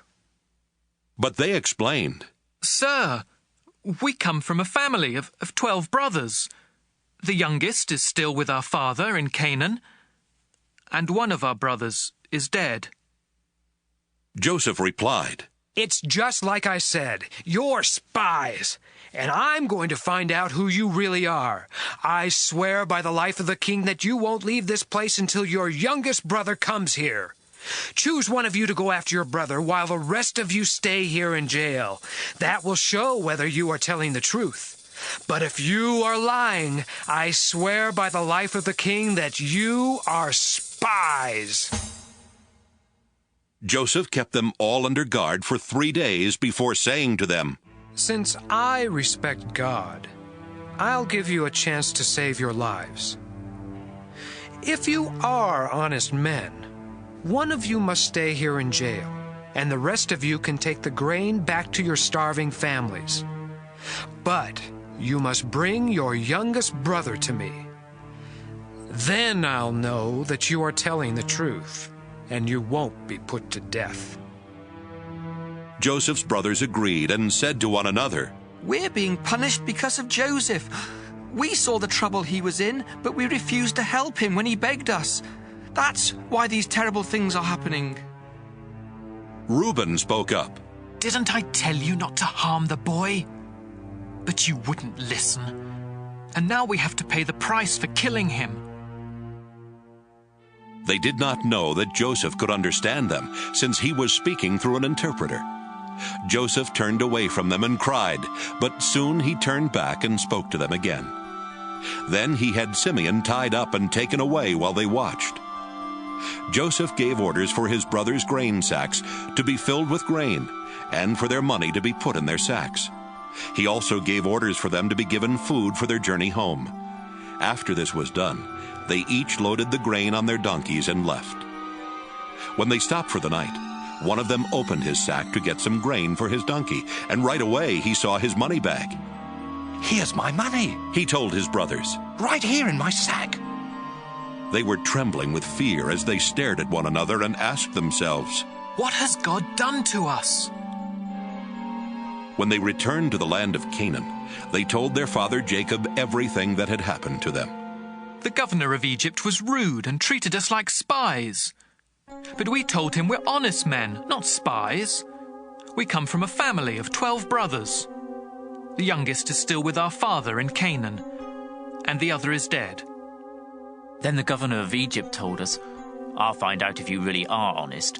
Leave one of your brothers here with me while you take the grain to your starving families. But bring your youngest brother to me, so I can be certain that you are honest men and not spies. After that, I'll let your other brother go free, and you can stay here and trade." When the brothers started emptying their sacks of grain, they found their money bags in them. They were frightened, and so was their father Jacob, who said, "You have already taken my sons Joseph and Simeon from me, and now you want to take away Benjamin. Everything is against me." Reuben spoke up. "Father, if I don't bring Benjamin back, you can kill both of my sons. Trust me with him, and I will bring him back." But Jacob said, "I won't let my son Benjamin go down to Egypt with the rest of you. His brother is already dead, and he is the only son I have left. I am an old man, and if anything happens to him on the way, I'll die from sorrow, and all of you will be to blame." Genesis 43. The famine in Canaan got worse. until finally Jacob's family had eaten all the grain they had bought in Egypt. So Jacob said to his sons, "Go back and buy some more grain." Judah replied, "The governor strictly warned us that we would not be allowed to see him unless we brought our youngest brother with us. If you let us take Benjamin along, we will go and buy grain, but we won't go without him." Jacob asked, "Why did you cause me so much trouble by telling the governor you had another brother?" They answered, "He asked a lot of questions about us and our family. He wanted to know if you were still alive and if we had any more brothers. All we could do was answer his questions. How could we know he would tell us to bring along our brother?" Then Judah said to his father, "Let Benjamin go with me, and we will leave right away, so that none of us will starve to death. I promise to bring him back safely, and if I don't, you can blame me as long as I live. If we had not wasted all this time, we could already have been there and back twice." Their father said, "If Benjamin must go with you, take the governor a gift of some of the best things from our own country, such as perfume, honey, spices, pistachio nuts, and almonds. Also, take along twice the amount of money for the grain, because there must have been some mistake when the money was put back in your sacks. Take Benjamin with you and leave right away. When you go in to see the governor, I pray that God all-powerful will be good to you, and that the governor will let your other brother and Benjamin come back home with you. If I must lose my children, I suppose I must." The brothers took the gifts, twice the amount of money, and Benjamin. Then they hurried off to Egypt. When they stood in front of Joseph, he saw Benjamin and told the servant in charge of his house, "Take these men to my house. Slaughter an animal and cook it so they can eat with me at noon." The servant did as he was told and took the brothers to Joseph's house. But on the way they got worried and started thinking, "We are being taken there because of the money that was put back in our sacks last time. He will arrest us, make us his slaves, and take our donkeys." So when they arrived at Joseph's house, they said to the servant in charge, "Sir, we came to Egypt once before to buy grain. But when we stopped for the night, we each found in our grain sacks the exact amount we had paid. We have brought that money back, together with enough money to buy more grain. We don't know who put the money in our sacks." "It's all right," the servant replied. "Don't worry. The God you and your father worship must have put the money there, because I received your payment in full." Then he brought Simeon out to them. The servant took them into Joseph's house and gave them water to wash their feet. He also tended their donkeys. The brothers got their gifts ready to give to Joseph at noon, since they had heard they were going to eat there. When Joseph came home, they gave him the gifts they had brought, and they bowed down to him. After Joseph had asked how they were, he said, "What about your elderly father? Is he still alive?" They answered, "Your servant, our father, is still alive and well." And again they bowed down to Joseph. When Joseph looked around and saw his brother Benjamin, he said, "This must be your youngest brother, the one you told me about. God bless you, my son." Right away he rushed off to his room and cried because of his love for Benjamin. After washing his face and returning, he was able to control himself and said, "Serve the meal." Joseph was served at a table by himself, and his brothers were served at another. The Egyptians sat at yet another table, because Egyptians felt it was disgusting to eat with Hebrews. To the surprise of Joseph's brothers, they were seated in front of him according to their ages, from the oldest to the youngest. They were served food from Joseph's table, and Benjamin was given 5 times as much as each of the others. So Joseph's brothers drank with him and had a good time. Genesis 44. Later, Joseph told the servant in charge of his house, "Fill the men's grain sacks with as much as they can hold, and put their money in the sacks. Also, put my silver cup in the sack of the youngest brother." The servant did as he was told. Early the next morning, the men were sent on their way with their donkeys. But they had not gone far from the city when Joseph told the servant, Go after those men. When you catch them, say, 'My master has been good to you, so why have you stolen his silver cup?' Not only does he drink from his cup, but he also uses it to learn about the future. You have done a terrible thing." When the servant caught up with them, he said exactly what Joseph had told him to say. But they replied, "Sir, why do you say such things? We would never do anything like that." We even returned the money we found in our grain sacks when we got back to Canaan. So why would we want to steal any silver or gold from your master's house? If you find that one of us has the cup, then kill him, and the rest of us will become your slaves." "Good," the man replied. "I'll do what you have said, but only the one who has the cup will become my slave. The rest of you can go free." Each of the brothers quickly put his sack on the ground and opened it. Joseph's servants started searching the sacks, beginning with the one that belonged to the oldest brother. When he came to Benjamin's sack, he found the cup. This upset the brothers so much that they began tearing their clothes in sorrow. Then they loaded their donkeys and returned to the city. When Judah and his brothers got there, Joseph was still at home. So they bowed down to Joseph, who asked them, "What have you done? Didn't you know I could find out?" "Sir, what can we say?" Judah replied. "How can we prove we are innocent? God has shown that we are guilty, and now all of us are your slaves, especially the one who had the cup." Joseph told them, "I would never punish all of you. Only the one who was caught with the cup will become my slave. The rest of you are free to go home to your father." Judah went over to Joseph and said, "Sir, you have as much power as the king himself, and I am only your slave. Please don't get angry if I speak. You asked us if our father was still alive and if we had any more brothers. So we told you, our father is a very old man. In fact, he was already old when Benjamin was born. Benjamin's brother is dead. Now Benjamin is the only one of the two brothers who is still alive, and our father loves him very much. You ordered us to bring him here so you could see him for yourself. We told you that our father would die if Benjamin left him. But you warned us that we could never see you again unless our youngest brother came with us. So we returned to our father and reported what you had said.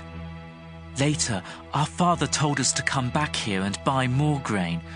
But we answered, 'We can't go back to Egypt without our youngest brother. We will never be let in to see the governor unless he is with us.' Sir, our father then reminded us that his favorite wife had given birth to 2 sons. One of them was already missing and had not been seen for a long time. My father thinks the boy was torn to pieces by some wild animal, and he said, 'I am an old man. If you take Benjamin from me and something happens to him, I will die of a broken heart.' That's why Benjamin must be with us when I go back to my father. He loves him so much that he will die if Benjamin doesn't come back with me. I promised my father that I would bring him safely home. If I don't, I told my father he could blame me the rest of my life. Sir, I am your slave. Please let me stay here in place of Benjamin and let him return home with his brothers. How can I face my father if Benjamin isn't with me? I couldn't bear to see my father in such sorrow." Genesis 45. Since Joseph could no longer control his feelings in front of his servants, he sent them out of the room. When he was alone with his brothers, he told them, "I am Joseph." Then he cried so loudly that the Egyptians heard him and told about it in the king's palace. Joseph asked his brothers if his father was still alive, but they were too frightened to answer. Joseph told them to come closer to him, and when they did, he said, "Yes, I am your brother Joseph, the one you sold into Egypt. Don't worry or blame yourselves for what you did. God is the one who sent me ahead of you to save lives. There has already been a famine for 2 years, and for 5 more years no one will plow fields or harvest grain. But God sent me on ahead of you to keep your families alive and to save you in this wonderful way. After all, you weren't really the ones who sent me here. It was God. He made me the highest official in the king's court and placed me over all Egypt. Now hurry back and tell my father that his son Joseph says, God has made me ruler of Egypt. Come here as quickly as you can. You will live near me in the region of Goshen with your children and grandchildren, as well as with your sheep, goats, cattle, and everything else you own. I will take care of you there during the next 5 years of famine. But if you don't come, you and your family and your animals will starve to death. All of you, including my brother Benjamin, can tell by what I have said that I really am Joseph. Tell my father about my great power here in Egypt and about everything you have seen. Hurry and bring him here." Joseph and Benjamin hugged each other and started crying. Joseph was still crying as he kissed each of his other brothers. After this, they started talking with Joseph. When it was told in the palace that Joseph's brothers had come, the king and his officials were happy. So the king said to Joseph, "Tell your brothers to load their donkeys and return to Canaan. Have them bring their father and their families here. I will give them the best land in Egypt, and they can eat and enjoy everything that grows on it. Also tell your brothers to take some wagons from Egypt for their wives and children to ride in, and be sure to have them bring their father. They can leave their possessions behind, because they will be given the best of everything in Egypt." Jacob's sons agreed to do what the king had said, and Joseph gave them wagons and food for their trip home, just as the king had ordered. Joseph gave some new clothes to each of his brothers, but to Benjamin he gave 5 new outfits and 300 pieces of silver. To his father he sent 10 donkeys loaded with the best things in Egypt, and 10 other donkeys loaded with grain and bread and other food for the return trip. Then he sent his brothers off and told them, "Don't argue on the way home." Joseph's brothers left Egypt, and when they arrived in Canaan, they told their father that Joseph was still alive and was the ruler of Egypt. But their father was so surprised that he could not believe them. Then they told him everything Joseph had said. When he saw the wagons Joseph had sent, he felt much better and said, "Now I can believe you. My son Joseph must really be alive, and I will get to see him before I die." Genesis 46. Jacob packed up everything he owned and left for Egypt. On the way, he stopped near the town of Beersheba and offered sacrifices to the God his father Isaac had worshipped. That night, God spoke to him and said, "Jacob, Jacob." "Here I am." Jacob answered. God said, "I am God, the same God your father worshipped. Don't be afraid to go to Egypt. I will give you so many descendants that one day they will become a nation. I will go with you to Egypt, and later I will bring your descendants back here. Your son Joseph will be at your side when you die." Jacob and his family set out from Beersheba and headed for Egypt. His sons put him in the wagon that the king had sent for him, and they put their small children and their wives in the other wagons. Jacob's whole family went to Egypt, including his sons, his grandsons, his daughters, and his granddaughters. They took along their animals and everything else they owned. When Jacob went to Egypt, his children who were born in northern Syria also went along with their families. Jacob and his wife Leah had a total of 33 children, grandchildren, and great-grandchildren, but 2 of their grandchildren had died in Canaan. Their oldest son Reuben took his sons Hanok, Palu, Hezron, and Carmi. Their son Simeon took his sons Jemuel, Jamin, Ohad, Jachin, Zohar, and Shaul, whose mother was a Canaanite. Their son Levi took his sons Gershon, Kohath, and Merari. Their son Judah took his sons Shelah, Perez, and Zerah. Judah's sons and Onan had died in Canaan. Judah's son Perez took his sons Hezron and Hamel. Their son Issachar took his sons Tola, Puvah, Jashub, and Shimron.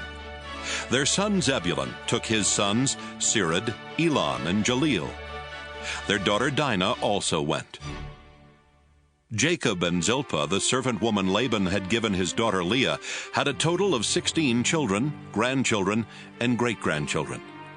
Their son Gad took his sons Ziphion, Haggai, Shunai, Esbon, Eri, Arodi, and Areli. Their son Asher took his sons Imnah, Ishva, Ishvi, and Beriah, who took his sons Heber and Malchiel. Serah, the daughter of Asher, also went. Jacob and Rachel had 14 children and grandchildren. Their son Joseph was already in Egypt, where he had married Asenath, daughter of Potipherah, the priest of Heliopolis. Joseph and Asenath had 2 sons, Manasseh and Ephraim. Jacob and Rachel's son Benjamin took his sons Bela, Becher, Ashbel, Gera, Naaman, Ehi, Rosh, Muppim, Huppim, and Ard. Jacob and Bilhah, the servant woman Laban had given his daughter Rachel, had 7 children and grandchildren. Their son Dan took his son Hushim. Their son Naphtali took his sons Jaziel, Gunai, Jezer, and Shillem. 66 members of Jacob's family went to Egypt with him, not counting his daughters-in-law. Jacob's 2 grandsons who were born there made it a total of 70 members of Jacob's family in Egypt. Jacob had sent his son Judah ahead of him to ask Joseph to meet them in Goshen. So Joseph got in his chariot and went to meet his father. When they met, Joseph hugged his father around the neck and cried for a long time. Jacob said to Joseph, "Now that I have seen you and know you are still alive, I am ready to die." Then Joseph said to his brothers and to everyone who had come with them, "I must go and tell the king that you have arrived from Canaan. I will tell him that you are shepherds and that you have brought your sheep, goats, cattle, and everything else you own. The king will call you in and ask you what you do for a living. When he does, be sure to say, 'We are shepherds. Our families have always raised sheep.' If you tell him this, he will let you settle in the region of Goshen." Joseph wanted them to say this to the king because the Egyptians did not like to be around anyone who raised sheep. Genesis 47. Joseph took his 5 brothers to the king and told him, "My father and my brothers have come from Canaan. They have brought their sheep, goats, cattle, and everything else they own to the region of Goshen." Then he introduced his brothers to the king, who asked them, "What do you do for a living?" "Sir, we are shepherds," was their answer. "Our families have always raised sheep. But in our country, all the pastures are dried up, and our sheep have no grass to eat. So we, your servants, have come here. Please, let us live in the region of Goshen." The king said to Joseph, "It's good that your father and brothers have arrived. I will let them live anywhere they choose in the land of Egypt, but I suggest that they settle in Goshen, the best part of our land. I would also like for your finest shepherds to watch after my own sheep and goats." Then Joseph brought his father Jacob and introduced him to the king. Jacob gave the king his blessing, and the king asked him, "How old are you?" Jacob answered, "I have lived only 130 years, and I have had to move from place to place. My parents and my grandparents also had to move from place to place, but they lived much longer, and their life was not as hard as mine." Then Jacob gave the king his blessing once again and left. Joseph obeyed the king's orders and gave his father and brothers some of the best land in Egypt near the city of Ramesses. Joseph also provided food for their families. The famine was bad everywhere in Egypt and Canaan, and the people were suffering terribly. So Joseph sold them the grain that had been stored up, and he put the money in the king's treasury. But when everyone had run out of money, the Egyptians came to Joseph and demanded, "Give us more grain! If you don't, we'll soon be dead, because our money's all gone!" "If you don't have any money," Joseph answered, "give me your animals, and I'll let you have some grain." From then on, they brought him their horses and donkeys and their sheep and goats in exchange for grain. Within a year, Joseph had collected every animal in Egypt. Then the people came to him and said, "Sir, there's no way we can hide the truth from you. We are broke, and we don't have any more animals. We have nothing left except ourselves and our land." "Don't let us starve and our land be ruined. If you'll give us grain to eat and seed to plant, we'll sell ourselves and our land to the king. We'll become his slaves." The famine became so severe that Joseph finally bought every piece of land in Egypt for the king and made everyone the king's slaves except the priests. The king gave the priests a regular food allowance, so they did not have to sell their land. Then Joseph said to the people, "You and your land now belong to the king. I am giving you seed to plant, but 1/5 of your crops must go to the king. You can keep the rest as seed or as food for your families." "Sir, you have saved our lives," they answered. "We are glad to be slaves of the king." Then Joseph made a law that 1/5 of the harvest would always belong to the king. Only the priests did not lose their land. The people of Israel made their home in the land of Goshen, where they became prosperous and had large families. Jacob himself lived there for 17 years before dying at the age of 147. When Jacob knew he did not have long to live, he called in Joseph and said, "If you really love me, you must make a solemn promise not to bury me in Egypt. Instead, bury me in the place where my ancestors are buried." "I will do what you have asked," Joseph answered. "Will you give me your word?" Jacob asked. "Yes, I will," Joseph promised. After this, Jacob bowed down and prayed at the head of his bed. Genesis 48. Joseph was told that his father Jacob had become very sick. So Joseph went to see him and took along his 2 sons Manasseh and Ephraim. When Joseph arrived, someone told Jacob, "Your son Joseph has come to see you." Jacob sat up in bed, but it took almost all his strength. Jacob told Joseph, "God all-powerful appeared to me at Luz in the land of Canaan, where he gave me his blessing and promised, 'I will give you a large family with many descendants that will grow into a nation. And I am giving you this land that will belong to you and your family forever.'" Then Jacob went on to say, "Joseph, your 2 sons Ephraim and Manasseh were born in Egypt, but I accept them as my own, just as Reuben and Simeon are mine. Any children you have later will be considered yours, but their inheritance will come from Ephraim and Manasseh. Unfortunately, your mother Rachel died in Canaan after we had left northern Syria and before we reached Bethlehem, and I had to bury her along the way." Jacob was very old and almost blind. He did not recognize the 2 boys, and so he asked Joseph, "Who are these boys?" Joseph answered, "They are my sons. God has given them to me here in Egypt." "Bring them to me," Jacob said. "I want to give them my blessing." Joseph brought the boys to him, and he hugged and kissed them. Jacob turned to Joseph and told him, "For many years I thought you were dead, and that I would never see you again.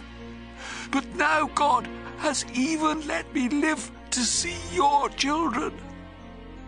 Then Joseph made his sons move away from Jacob's knees, and Joseph bowed down in front of him with his face to the ground. After Joseph got up, he brought his 2 sons over to Jacob again. He led his younger son Ephraim to the left side of Jacob, and his older son Manasseh to the right. But before Jacob gave them his blessing, he crossed his arms, putting his right hand on the head of Ephraim and his left hand on the head of Manasseh.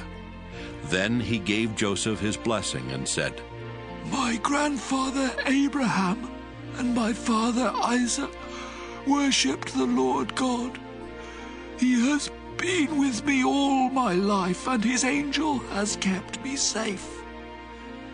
Now I pray that he will bless these boys, and that my name and the names of Abraham and Isaac will live on because of him.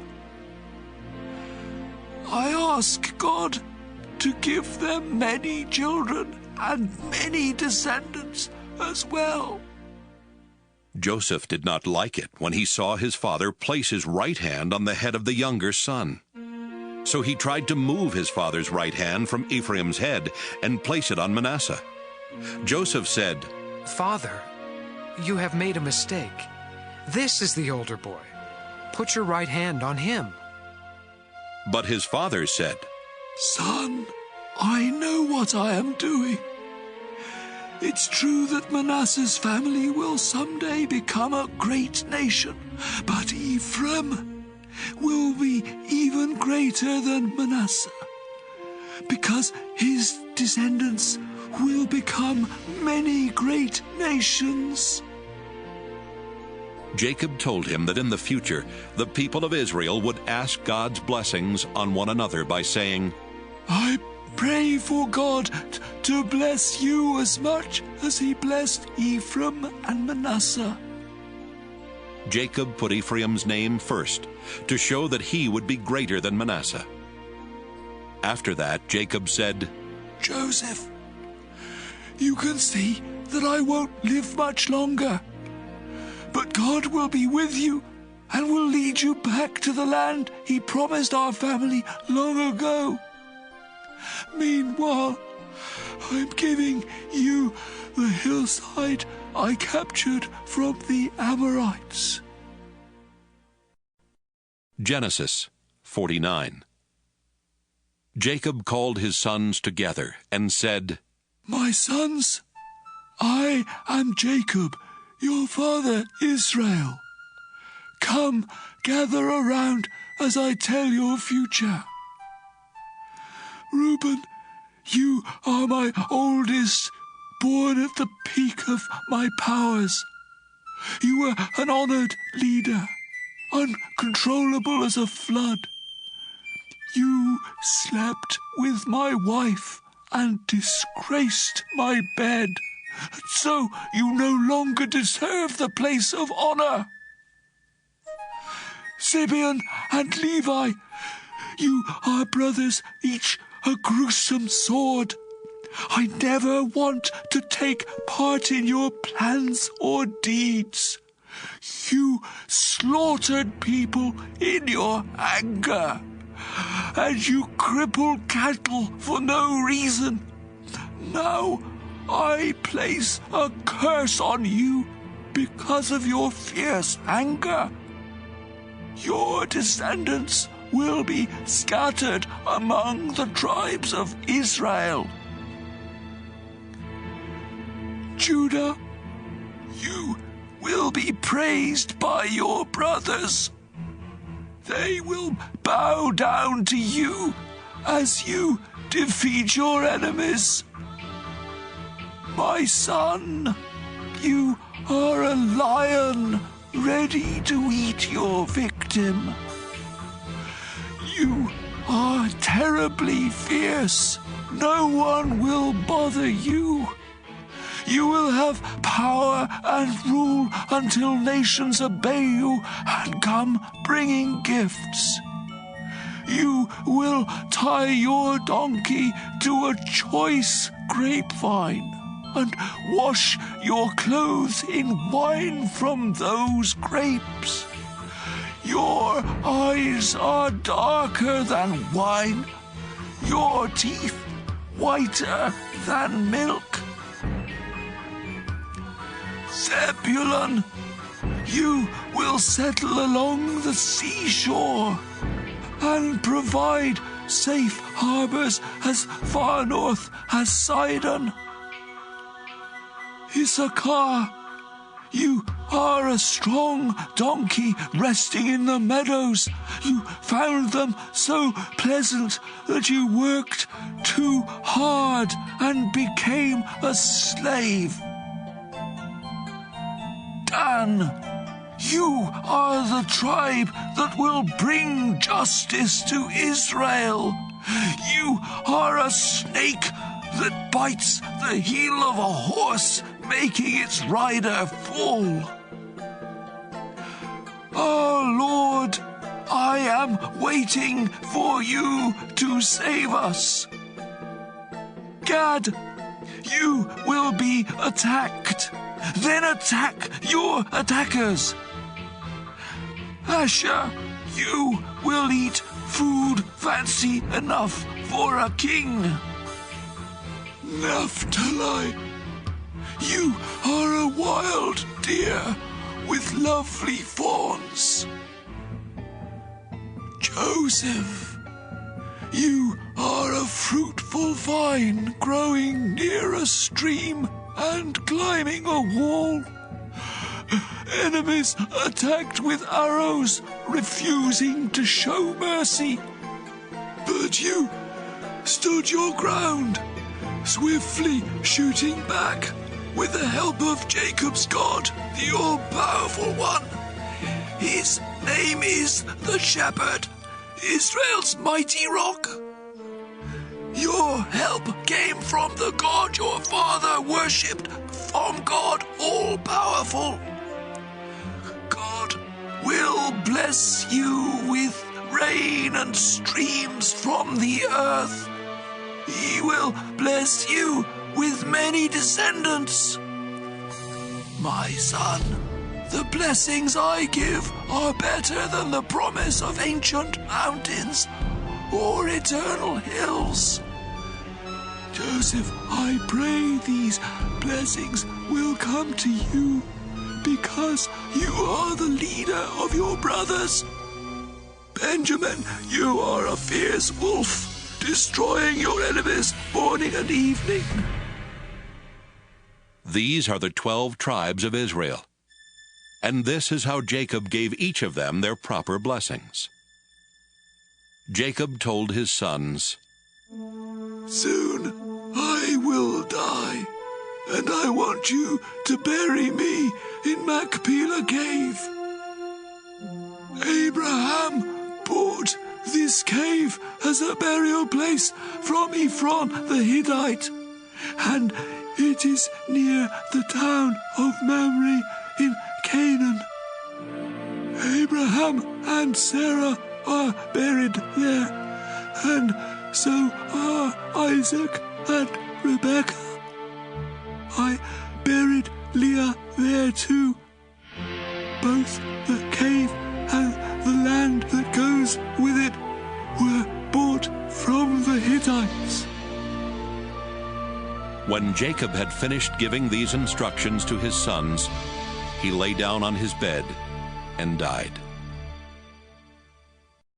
Genesis 50.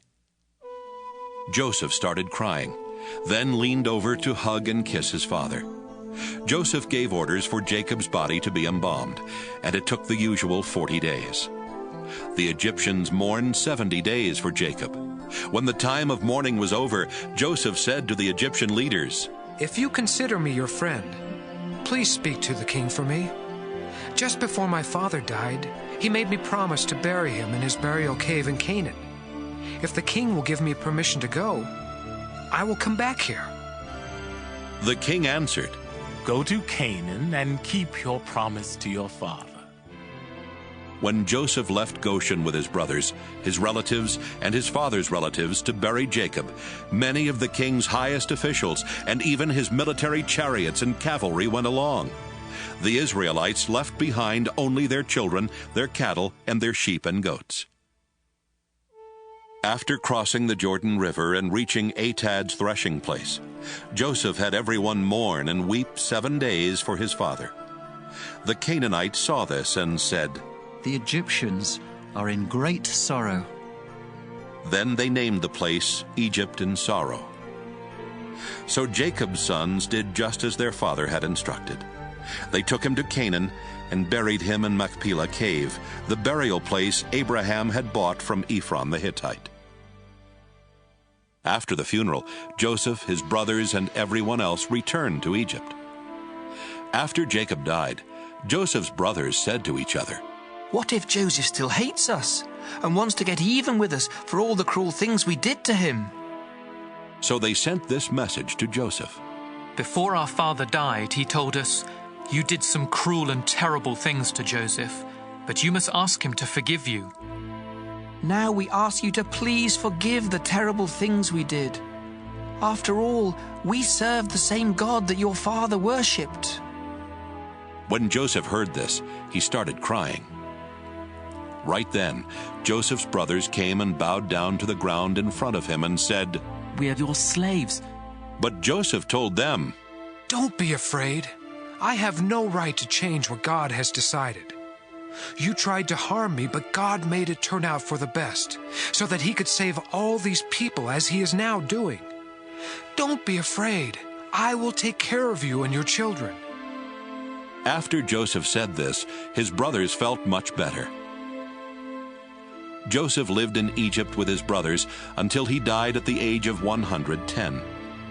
Joseph lived long enough to see Ephraim's children and grandchildren.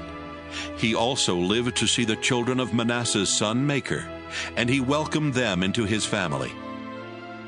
Before Joseph died, he told his brothers, "I won't live much longer, but God will take care of you and lead you out of Egypt to the land he promised Abraham, Isaac, and Jacob. Now promise me that you will take my body with you when God leads you to that land." So Joseph died in Egypt at the age of 110. His body was embalmed and put in a coffin.